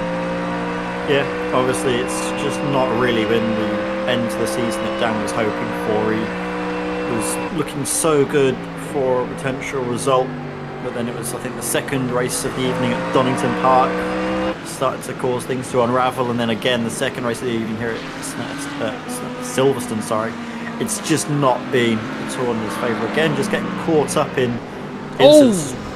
What on earth happened there, John? I don't know if he had snap oversteer or what, but John Roberts has a massive impact into the barrier. Gets the car in a predictable position so people can see him at least. Wow. That was almost like a jump scare. That was just so abrupt. Oof. Snaps just on the apex. Just lobs the oversteer on, because a lot of the time in these cars you can sort of jab the opposite lock on and it will sort of straighten the car up and keep it floating a little bit. I think John tried to do that and through he went, but yeah, way off. Dan McCauley gets ahead, but we go back to this. I did look at this for a reason a moment ago. Ben Idris Abdullahi and Nils Korb will be swapping places here if, well, they swap places, funnily enough. They won't be swapping places in the championship, sorry. They'll be swapping points is what I meant to say. But again, we have three of these guys absolutely on it, as Arthur Thurtle has just got past Dennis Van Beelen and now he's trying to get past Lee Berridge. So hats off to Thurtle. You know, he's pulling points out of his back pocket here. Tries to get around the outside of Berridge. Lee keeps the car nice and tidy to the inside. Arthur gets a great run on that outside line though. He's going to start the run into Maggots and Beckett's in his favour now, and he has got it done. Thurtle continuing on. His heart's got to be in his mouth here, especially after that first lap incident, the first corner incident. But up into 7th position means he's now on for 12 points. He's only going to lose the title by 4 if he finishes where he is. He's only 2 points behind Watson. Yeah, there's only a car between Adam Watson and Arthur Thurtle, and it is the DXT Motorsports Mercedes of Matt Hoyland, who, again, a little bit lonely at this moment in time, but he's going to have company, well, maybe before the end of the race, if the pace of that Corvette of Arthur Thurtle carries on the way it has been doing. I think Adam Watson, though, he realises that he doesn't need to go full chat, does he? He can quite happily stay at this sort of rate of pace. He'll slowly but surely be catching up to the 3 cars ahead of him, maybe even the 4 cars, because once more, Lewis Ward has taken half a second out of Jake Cranstone's lead. This is going to be set up for a brilliant final 10 minutes of racing, because I think it's going to be potentially a 5-way fight for the victory. Yeah, indeed. Jake Cranstone only 1.7 seconds ahead. John Roberts has come into the pits after his earlier shunt into the wall. Lee Berridge back down the inside of Dennis Van Beelen. Tell you what, you couldn't kill that Ferrari with a stick would be what my favourite commentator Charlie Cox would say about it. Hopefully these two don't make contact through there. We've seen it many times. The car on the outside turns into the rear quarter of the car on the inside. Side by side down towards Brooklands. Ferrari versus Audi. And I think Lee Berridge is just going to get this done on the brakes. But can Van Beelen hold it far enough? No, he cannot. It's amazing. I think there's a bit of desync with that Ferrari. I don't think it's actually lost its front end physically at Lee's end of the service. I think it's just displaying to us incorrectly. I mean, it's like it's lost the back end. Flipping Eckers. Oh, Johnson. Mark Johnson is around us. Oh, there was contact there with Kim Such, I think. I think Kim has just clipped him. Oh, I hope that hasn't broken the Audi. Yeah, it's broken something. Oh, that's broken the Audi. We'll have a look as it comes through. Yeah, look at the steering. Wow. Oh, that's Massively devastating for Kim. Right hand down. Yeah, the front left is broken, I think. Horrible, horrible stuff, that. Let's have a look. Oh, well, with where Mark was placed on the circuit, you wouldn't have thought there was a car next to him there. It's not a phenomenal rejoin either. So difficult for Mark to know if it's better to either keep the power on to let the car carry around, or if it's better to hold the brakes. it's sort of one of those difficult moments. To be fair, though, I think he actually did Space on the inside. Yeah, I did think he actually, in that situation, from the onboard, it looked like a silly decision, but it seemed like he did the right thing there, actually, with that rejoin. But, yeah, I think he just cut across the apex a little bit much, considering there was a car next to him, and turned it around. It's a shame what happened to Kim Such getting involved in somebody else's incident as well. 13.5 minutes left to go then in the Sim Racing Magazine Events GT3 Winter Tour by Derbyshire Holiday Homes. Thanks once again to Veronica and Drew Fletcher for their sponsorship, their title sponsorship of the championship. Derbyshire Holiday Homes, Bespoke Shelters and Oris Analytics are 3 sponsors this season. I will shamelessly self-promote as well. The CDM Formula 1 World Championship is coming back this year, and so too is the British Boring Car Championship. We're also looking for sponsors. If anyone would like to jump on board, just get in touch with me however you can, if you want to be a part of some of the most recognisable leagues on iRacing. But this is becoming one of the most recognisable communities right now, isn't it, Ed? The friendliness here is brilliant. There's some friendliness for you. Nils Kaur going past stablemate Ben Idris Abdullahi, or more, being let past by Ben Idris Abdullahi. Yeah, I think it's a case of, well, Nils Kaur obviously has got the pace. We saw it, didn't we, in the first race compared to Abdullahi, as well as just having a little more to fight for, I believe. This is Dennis Van Beelen really able to close up, isn't he? Levo's just got to cut the damage shot. Like I say, I don't think it, like you mentioned, Chaz, the bonnet or the front bumper, is completely gone. But I definitely think he's got some damage to it, which is why he's struggling through the corners, just not as much as he would do if the front end was completely ripped off, as it appears to in the sim. There's Van Beelen though, staying close to the rear end of the flame-spitting Ferrari. They now towards Stowe. But Dennis is again just trying to, I think, throw off Leibowich more than anything else. Because actually, as well, Lewis Ward has closed up to Jake Cranstoun. The gap now between the front two is less than a second. Tim Perry, again, giving these half looks here or there. It's all about trying to unsettle the cars around you, isn't it, really, to make moves here, Chaz? Yeah, definitely. He's really throwing it about here. There's, oh no, Simon Price in the corner patrol zone. He's ended up having an issue. I'm not sure if Jake Cranstoun had an issue. No, on the previous lap he was just 6 tenths slower. So with 11 minutes left on the clock, this has very much become that 4-way fight that you mentioned earlier on, Ed. You said 5-way, but Adam Watson's the next one back, so it's definitely going to be on the cards. And you can see now the headlights are having more of an effect on these machines. This is going to look prettier and prettier as we get into the last 10 minutes of the SRM GT3 Winter Tour by Derbyshire Holiday Homes. It's 9 p.m. at night in sim. It's actually set to May in the sim, so it's nearly summertime as Tim Perry overtakes Dennis Van Beelen. Lee Berridge still just in front of these pair. Don't know how these guys are managing it, to be honest. Round the outside goes Tim. Lovely move. And then down the inside for Luffield. Gets one over on Van Beelen in what looks like a tiny Audi from there. But back to the front. Jake Cranstoun's going to be feeling the pressure now because he's got Lewis Ward, Nils Kaur, Ben Idris Abdullahi and Adam Watson behind him. That is a hell of a top 5, Ed. But right now, no disrespect to Jake, he's shown he's not quite got the pace of these other lads with him in this fight. He's going to be nervous here, surely. But then again, this is Jake Cranstoun. He's never really fazed by anything. He's got 10 minutes to defend, and that's going to, I think, be the order of the day. He's not going to worry about, oh, we're going to cover the inside and they'll know that they're quicker than me. I think they already know that they have got the pace advantage, so he's probably just going to have to defend like his life depends on it. This is going to be for his first race victory of the season in the final race of the season as well. Why not defend for all you're worth?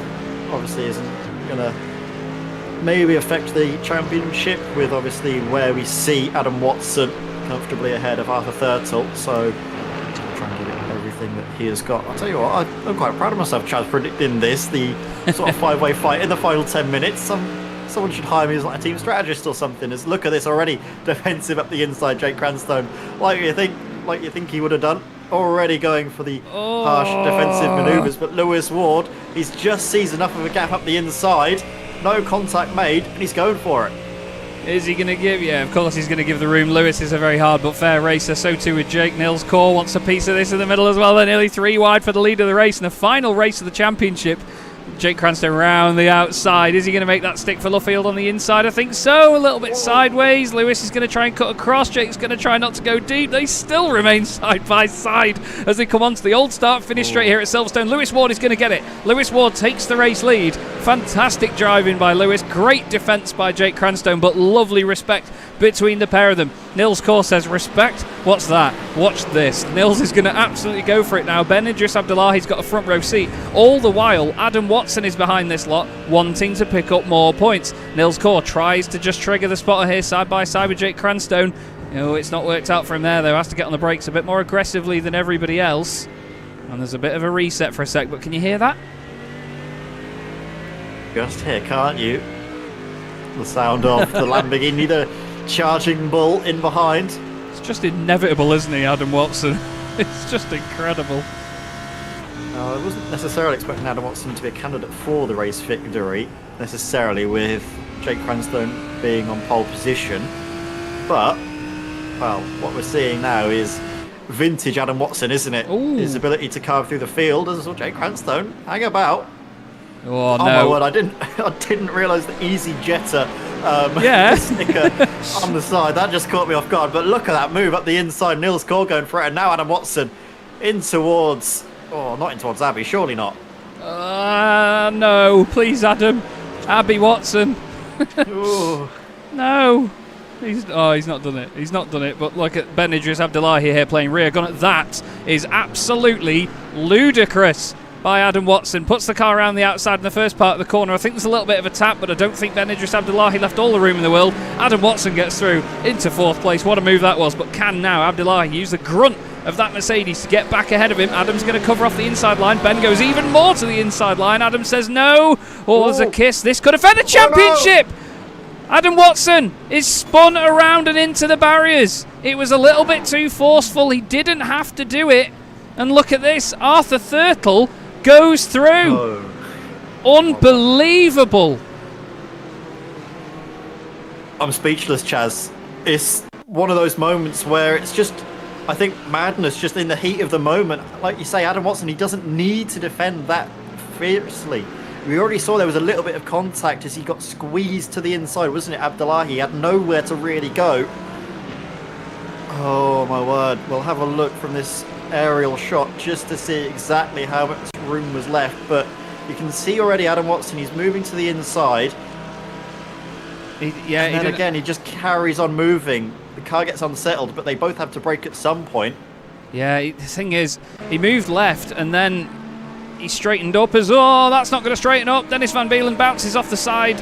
He went for it down the inside into Maggots and Beckett's. You don't often do that there. Dan McCauley is now going to try and get past Heinz Mayer and then Lee Berridge. Lewis Ward is in the lead of the race, but side by side with Nils Kaur in the Mustang. Lewis Ward still holds on, but goes deep. I think maybe just trying to avoid that massive barge of a car coming down the inside.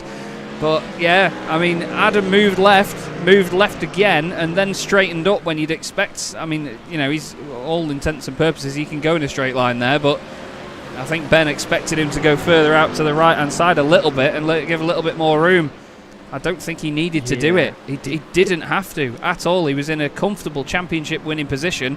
But as you've said, Ed, sometimes the only thing that can stop Adam Watson is Adam Watson. Yeah, I don't want to repeat it because right now he must be feeling awful, but I'm 100% in agreement with you, Chaz. It's just, in isolation, I don't think he would have done anything necessarily completely egregious other than that little move over to cut it off. Just sort of almost squeeze it up to Alahi. He's within his rights to do so, but given the context of this championship fight, he was comfortably in the lead. He had about 6 seconds over his nearest competitor in behind of Arthur Thurtle. He didn't need to be that aggressive, and unfortunately he has sort of been the architect of his own downfall. Unfortunately, he could have just, I know, even if he gave Abdullahi a little bit more space, he may have still got the move done. Even if he didn't get the position made, it wouldn't have been the end of the world. But there has been a position made actually further in front, Chaz, for the lead of the race. Nils Kaur has taken the lead of the race ahead of Lewis Ward, who's now dropped into third because Jake Cranstoun's in the mix yet again. Wow, incredible stuff. Nils Kaur takes it. Oh, Lewis has had a big old moment through Copse. Big old moment through there. And Jake Cranstone is going to take advantage of this as well. Lovely stuff down the inside on the left. Says, go on then, I'll have a bit of that. Slots into second position. What an incredible fight we're having, though, for this final race of the season. This just looks... Well, I mean, this is an epic advert for this championship. He's run wide. I think he might be okay. We'll have to see what Jake can do with it from here. He's on the inside. Oh, Nils has got a slowdown. Yeah, big one as well. And out of the way he goes. Ben Idris Abdullahi lets him slot back into third. Says, after you, sunshine, but in French. And now Jake Cranstone leads this race again. 3.5 minutes to go of the championship. This is an absolute barnstormer, Ed. That is, well... I can't update the spreadsheet mad. fast enough. No, there's no sense updating it just yet because it's just constant changing. Maybe update it down to somewhere like up to 5th place, but then from there it is just, well, a bun fight, isn't it? Now look at though, Lewis Ward really opening up the corner to try and go for it. Not though, able to get the run. The Mercedes of Jake Cranstone. He's defending brilliantly, and I thought if he got overtaken, he just might not have the pace to keep up with him, but he's proven me wrong 100% because he's been able to fight back, claw his way into that first place. Great opportunism, it has to be said, for some of the moves. They weren't necessarily done on pure pace, but rather putting himself in the right places to really take advantage, and that's, I think, something that Jake is the best at, is reading the situation and taking advantage of it well before any other driver has a clue of what's going on. Yeah, it's incredible, isn't it? Absolutely incredible. And to be honest, I think Jake's needed this season. He had that second place at the start of the championship at Brands, and we thought, oh, you know, he's got the potential of doing what he did in SRM GT3 Challenge again and being oh so dominant and just completely unstoppable. But tonight he has shown why he gets such good results. It's not always the pace. It is just the ability to put your car in the right position, and he has been excellent tonight. I really, you know, I don't have favourites or bias, and we don't ever want to say that we want somebody to win a race over someone else. I'd love to see Jake win this race because he deserves it so much. He may have started on pole after reverse grid, but the way he's held on to it ahead of two of the guys fighting for championship positions is just incredible. It is really amazing to see. It's just a wonderful... Oh, is it Abdullahi into the pits? Abdullahi goes into the pits, which promotes Matt Hoyland, I believe, into 4th place. Arthur Thurtle's going to gain another position as well. Actually, Adam Watson has dropped back further. Tim Perry's gotten ahead now of Adam Watson, so the damage is really just making life difficult for Adam at this moment in time. Lee Berridge and Dan McCauley going side by side now into the rail chicane. Dan McCauley once more having to really just recover from the incident that really, I think, has defined the race at the very start of the race. But Jake Cranstone now onto the final lap. He's got Lewis Ward really just breathing down his neck, and like you mentioned, Chaz, Jake has needed this. He's going to obviously be looking forward to the British boring cars that are hopefully on the horizon soon enough, and it can't come soon enough for him because he, like you've mentioned, Chaz, hasn't necessarily been the biggest fan of the Mercedes, but it could give him one final goodbye present here at the end of what has been an amazing season. Half a lap to go. Lewis Ward won't be close enough, will he, in towards Copster. Needs to really set it up now through Marriott's and Beckett's. Absolutely has to. He needs to think about this methodically, as Lewis oh so often does. Jake is really pushing this car, though. Look at the run that he's got out of Cops. That is lovely from the Masters of Torque driver. Nils Core holds on to 3rd. Matt Hoyland in a great position in 4th. That would be his best position of the season, I think. Arthur Thurtle, considering he was around backwards on the first lap, considering he is 5th and in a position to win the championship right now, is just unbelievable. Anybody that would have been watching this would have said championship done at turn 1. But there was the incident between Adam Watson and Ben Idris Abdullahi, and now we've got 3 cars battling for the lead with 2 corners left to go in the Sim Racing Magazine GT3 Winter Tour by Derbyshire Holiday Homes here on Chaz Draycott Media. Thanks also to Oris Analytics and Bespoke Shelters. Let's do this. One more corner then. Lewis Ward to the inside, gets a slowdown penalty. Nils Core goes through, but I'm delighted to say he deserves this one, does Jake Cranstone. Jake Cranstone wins at Silverstone in round 16 of the championship. What a way to round it out. And Arthur Thurtle, in incredible circumstances, is the Sim Racing Magazine Events GT3 Winter Tour champion. He was with us a few seasons ago and couldn't do it then, but he does it now and takes the title. Adam Watson recovers to 8th position, but he will be devastated with the circumstances behind that one. But Arthur Thurtle is your champion, everybody. And very, very well done to him. He deserves that absolutely tenfold, doesn't he, Ed? He really does. That was from, the lowest of lows to the highest of highs, all in one race. Arthur Thurtle, that was, well, certainly more stressful than it needed to be for him, but I'll tell you what, he will not mind one little bit. It was basically both drivers, championship protagonists, going in tired on points, having their own dramas, but it was Arthur Thurtle that overcame that adversity to come out on top. Wow, that was, I think, an amazing way to end out the season, Chaz, and that race really did have everything. A wonderful story as well, weaving its way through of Jake Cranstone with his first victory of the season right at the final time of asking. Absolutely amazing stuff, isn't it? This was the moment that defined it at the beginning for Arthur Thurtle. Big bit of contact with his teammate involved. He would have been absolutely kicking himself. Tim Perry, I can imagine, was apologising profusely over the radio. And then later on in the race, Adam Watson, contact with Ben Idris Abdullahi. We've gone a little bit far for that one. But the two of them had an incredible battle going on. Adam caught up to the top 5. He was in a comfortable position to win the championship. Just 2 cars ahead of Arthur Thurtle. Doesn't sound like a lot, but it was the fact that there was a good 5 to 10 seconds between them at so many different points here. Ben Idris Abdullahi felt a little bit hard done by potentially with that bit of contact. Went back for a move. Adam defends the inside line. Ben goes for it again. Adam continues to move over. There's one touch, then another. I think as the 2 cars try and just, well, basically stabilise again, Adam has contact, and that puts Arthur back into a championship winning position, and he comes away as the champion of the GT3 Winter Tour here on Chaz Draycott Media by SRM.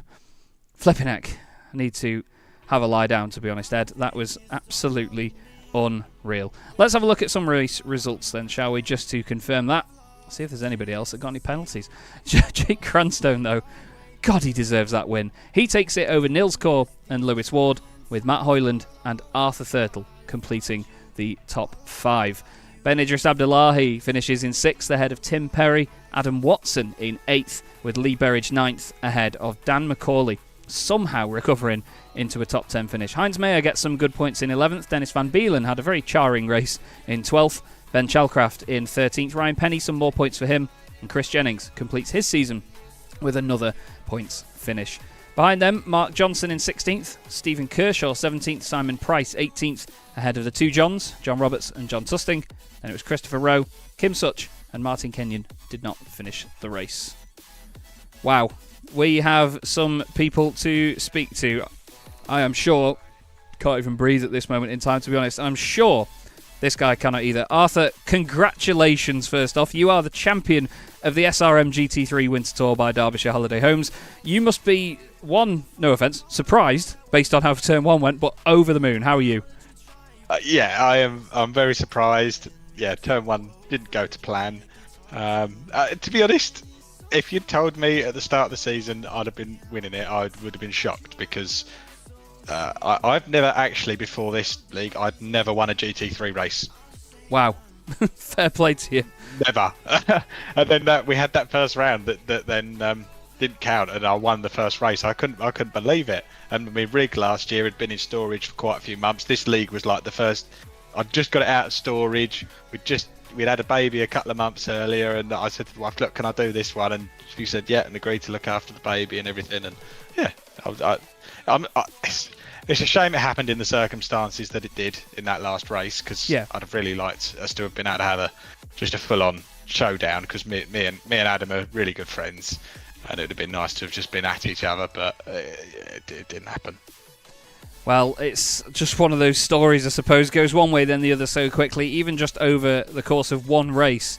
It's just amazing, isn't it? But that's what these seasons are like in these cars, isn't it? With reverse grids and all sorts thrown in. It's a hell of a roller coaster, isn't it? Yeah, and I don't know what position I went down to in the end, but I was quite surprised with how I managed to come back through the field.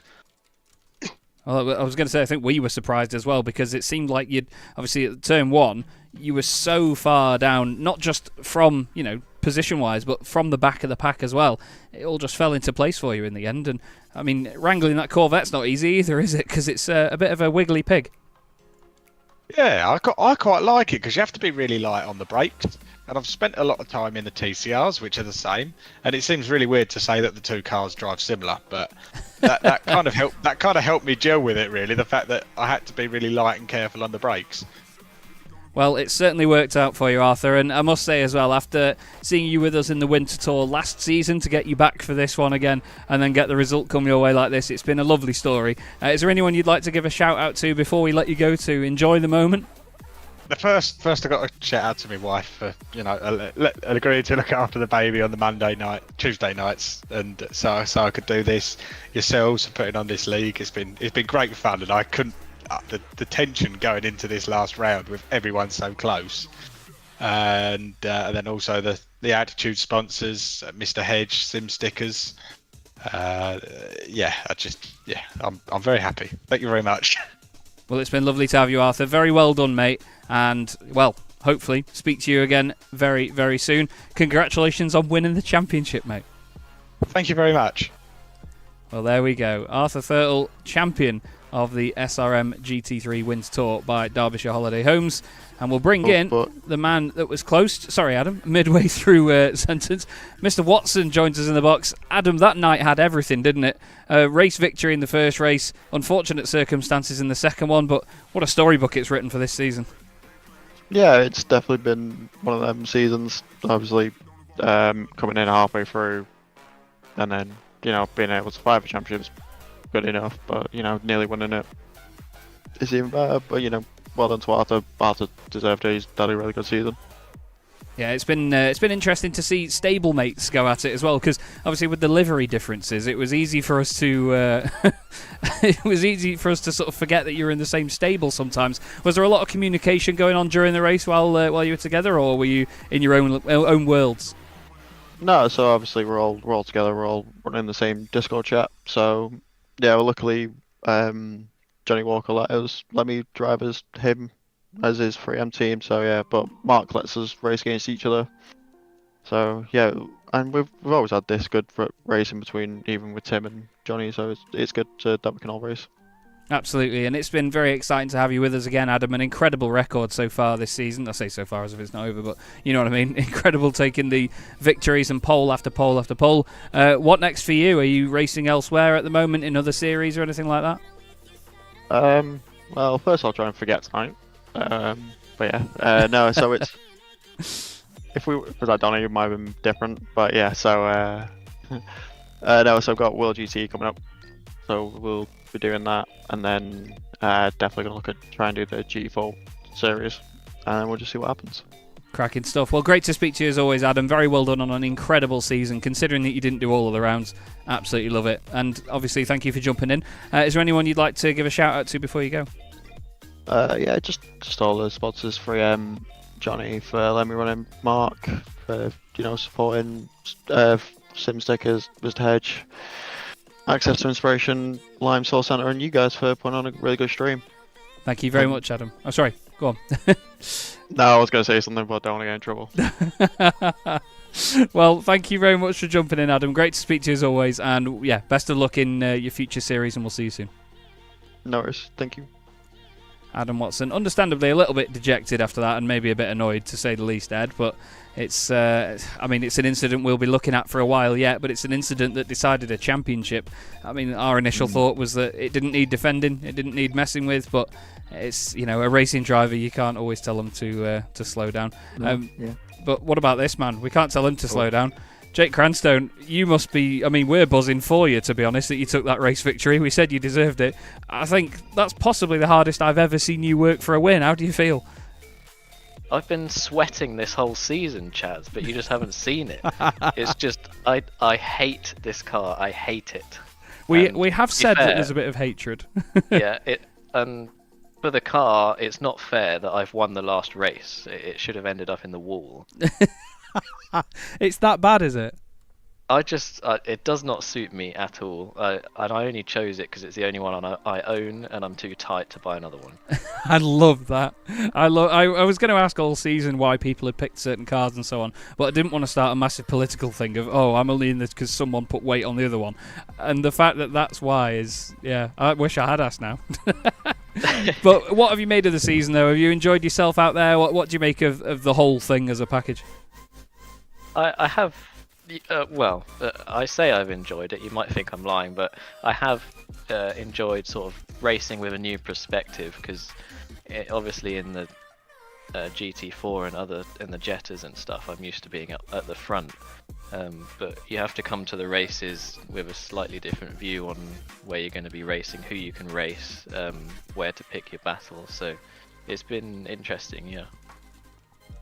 Well, it's been absolutely awesome to see you wrangle that thing around, and it took Ed until the final race to notice the EasyJetter livery, the EasyJetter sticker anyway, which has tickled us both a lot.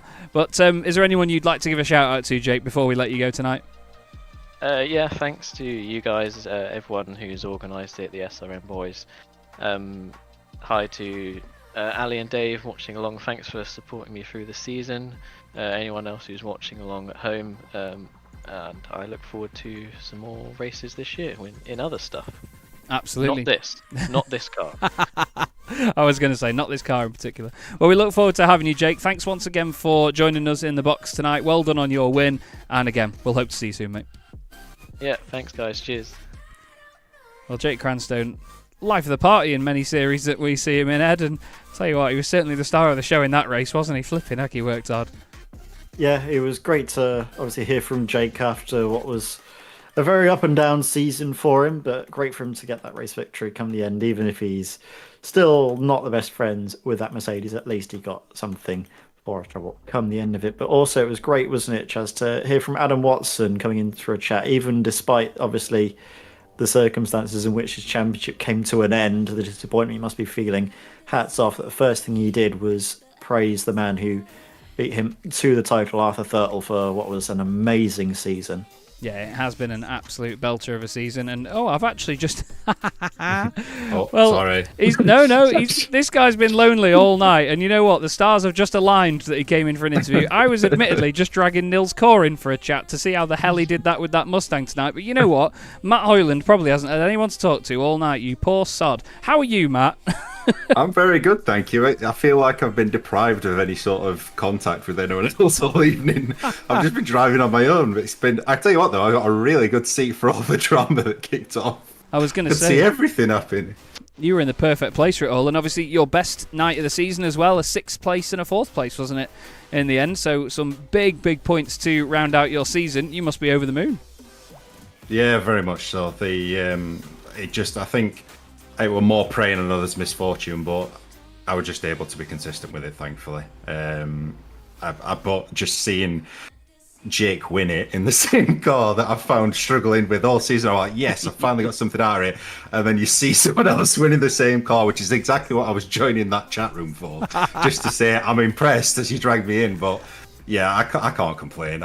Knowing what I know now, I don't think I picked Mercedes again by any stretch, but I think finally it did allow the Mercedes to have a bit of its strengths around Silverstone. Obviously, it's been strong in a straight line, but most of the tracks we've done haven't had much of a straight to go at. So here, you've finally been able to work with it a little bit, even if it is a pig through the corners. Well, it's been great to see you drag some results out of it this season, Matt. Lovely to have you with us. And yeah, hopefully we'll have you again in future events here at SRM. Have you enjoyed yourself overall?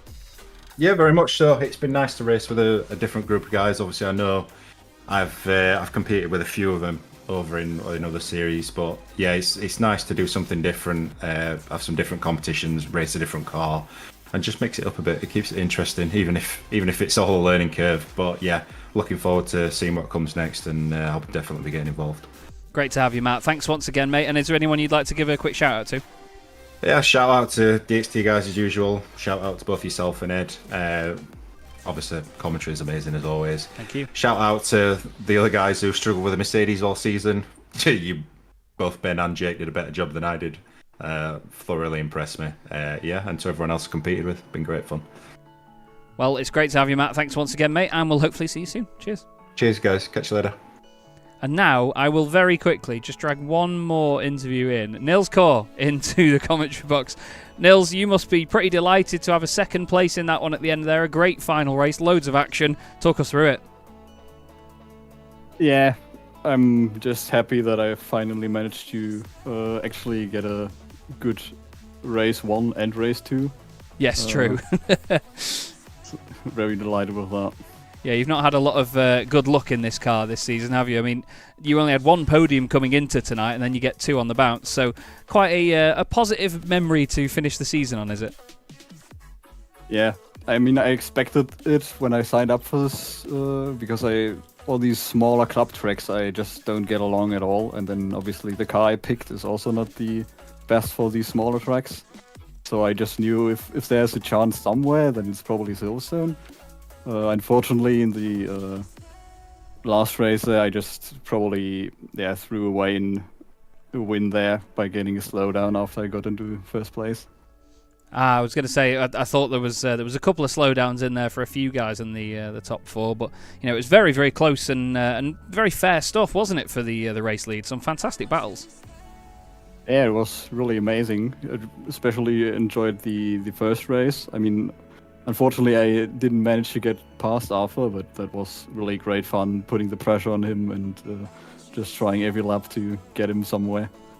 Well, it's been great to watch it, Nils, and yet again, you've been a great value for money from a spectator's standpoint. Is there anyone you'd like to give a thank you to before we go? First of all, big thank you to Ben, who unfortunately didn't have such a good second race. Some things happened there. And then also big thanks to Satellite Racing, also my friends over at COR, and also our sponsors. Well, it's been great to speak to you again, Nils. Thank you very much, mate. Well done on a very entertaining season, and we hope to see you again soon. Thank you, guys. Cheers. And what we will do is drag one more driver in. Dennis Van Beelen joins us in the box. Dennis, not quite the final race you would have wanted. A few incidents along the way, but you had a great battle with Lee Berridge, didn't you? That was fierce. Oh, I hope that was broadcasted, because the battle was great. Like, all credits to Lee. There was just no passing that guy. And in the end, I think in these 2 races I had one incident, and that was with Lee. I got kind of frustrated and had to try something, and it didn't work out this time. But I no hard feelings. We had an amazing battle, and there was just no passing that guy. Well, it looked like an amazing battle from the outside, and we knew that you'd probably have a huge smile on your face beforehand. During the race anyway. We knew that you'd be absolutely buzzing. How have you found your season this year? Have you enjoyed yourself here in the GT3 Winter Tour? Definitely. I do think my preferences is the GT4s, so I'm much more in line with the smaller cars, I think. But yeah, these cars are amazing. The Audi did change a bit between seasons. In season 1, I was much more at home. So the first 4 races, I was much more at home in the car than the last half of the season. I don't know what they changed. I think they did some tire tweaking, and the rear got a bit more snappy. But other than that, I just love GTs in general. So if it's GT4s or GT3s, sign me up. I'll be here. Well, we've always got a space for you, Dennis. You're an absolute star to have in the community, mate. Is there anyone you'd like to give a quick thanks to before you go? Well, just to finish off the season, everyone from COR, like Christopher, has been a great teammate. Ben and Nils, they're all awesome.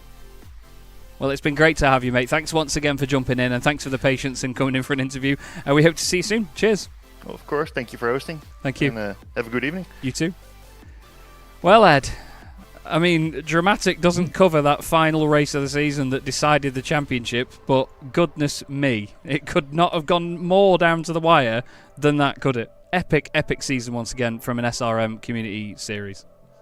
Yeah, it was. I mean, it's a testament, isn't it, that the final race, the 2 main protagonists were tied on points, and we got an amazing race as a result. Twists and turns. We thought it was all over, and then there was that one last little twist, wasn't it, with Adam Watson having that little coming together with Ben. It was what really defined the race, even with Arthur Thurtle having to come back, decided to keep going, where some drivers, I would have known if they were in that championship fight and had that setback, would have called it a night. But you've always got to keep going because you never know what might happen, and it was that late twist at the end that made the difference. But wonderful racing all around to cap off what was an amazing winter tour. Yeah, just wanted to say a massive thank you to Derbyshire Holiday Homes, Veronica Fletcher and Drew Fletcher. Thanks also to Heinz Mayer at Oris Analytics. I'll get your company name one right. I can't even get the sentence right, let alone the company name. I'm so sorry, Heinz, we love you. And thanks also to Alex Johns at Bespoke Shelters. Thanks to all the drivers for being involved and making it what it is. Everybody that's jumped on board to help me organise this championship as well this season. We've put a committee together over the course of it, improved the driving standards, had drivers' briefings and all sorts. Everything has gone up a notch this season, and even though this is a tester, it's, you know, for other things that we do elsewhere, this has just been so much fun. And to highlight it all as well, Jake Cranstone's spotter, as he crossed the line to take that victory, let out a swear word and said, "Oh, we've actually won?" is a question. Jake says that sums up his season perfectly. Arthur Turtle comes away a winner. Adam Watson has a hell of a season and takes it right down to the wire. Hats off to him and Altitude as well. And Satellite Racing, Chicane Online Racing take the team's championship. That's all from us, from me, Chaz Draycott, and the wonderful Ed May here on Chaz Draycott Media for the Sim Racing Magazine GT3 Winter Tour by Derbyshire Holiday Homes. We hope you've enjoyed the show. Don't forget, in 2 weeks' time, we have a special event coming up. Jump into the SRM Discord if you want to. Check out on my website and socials as well. And that is it. Thanks once again for watching, everybody. We really do hope you've enjoyed this, and we'll see you soon.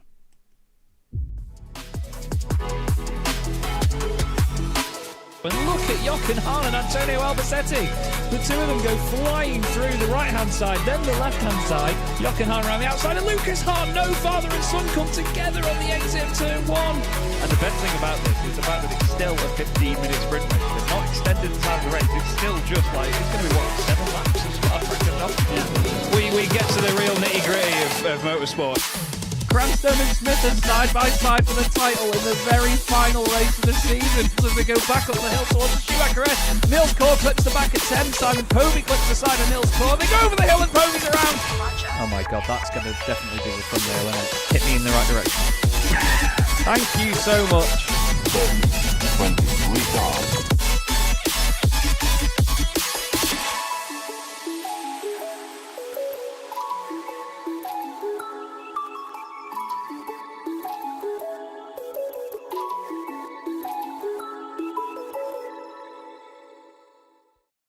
Racing isn't easy, but experiencing it is. iRacing puts you in the driver's seat with the industry's leading sim racing game. Drive on laser scan replicas of the greatest racing circuits from around the world. Go head-to-head against other drivers chosen by skill-based matchmaking to ensure competitive racing at every level. Compete across all your favorite series. In officially licensed cars, engineered to deliver the most accurate driving experience possible.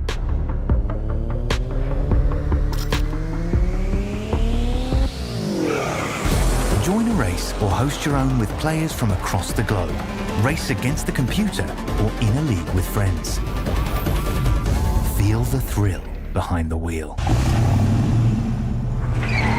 Visit iRacing.com.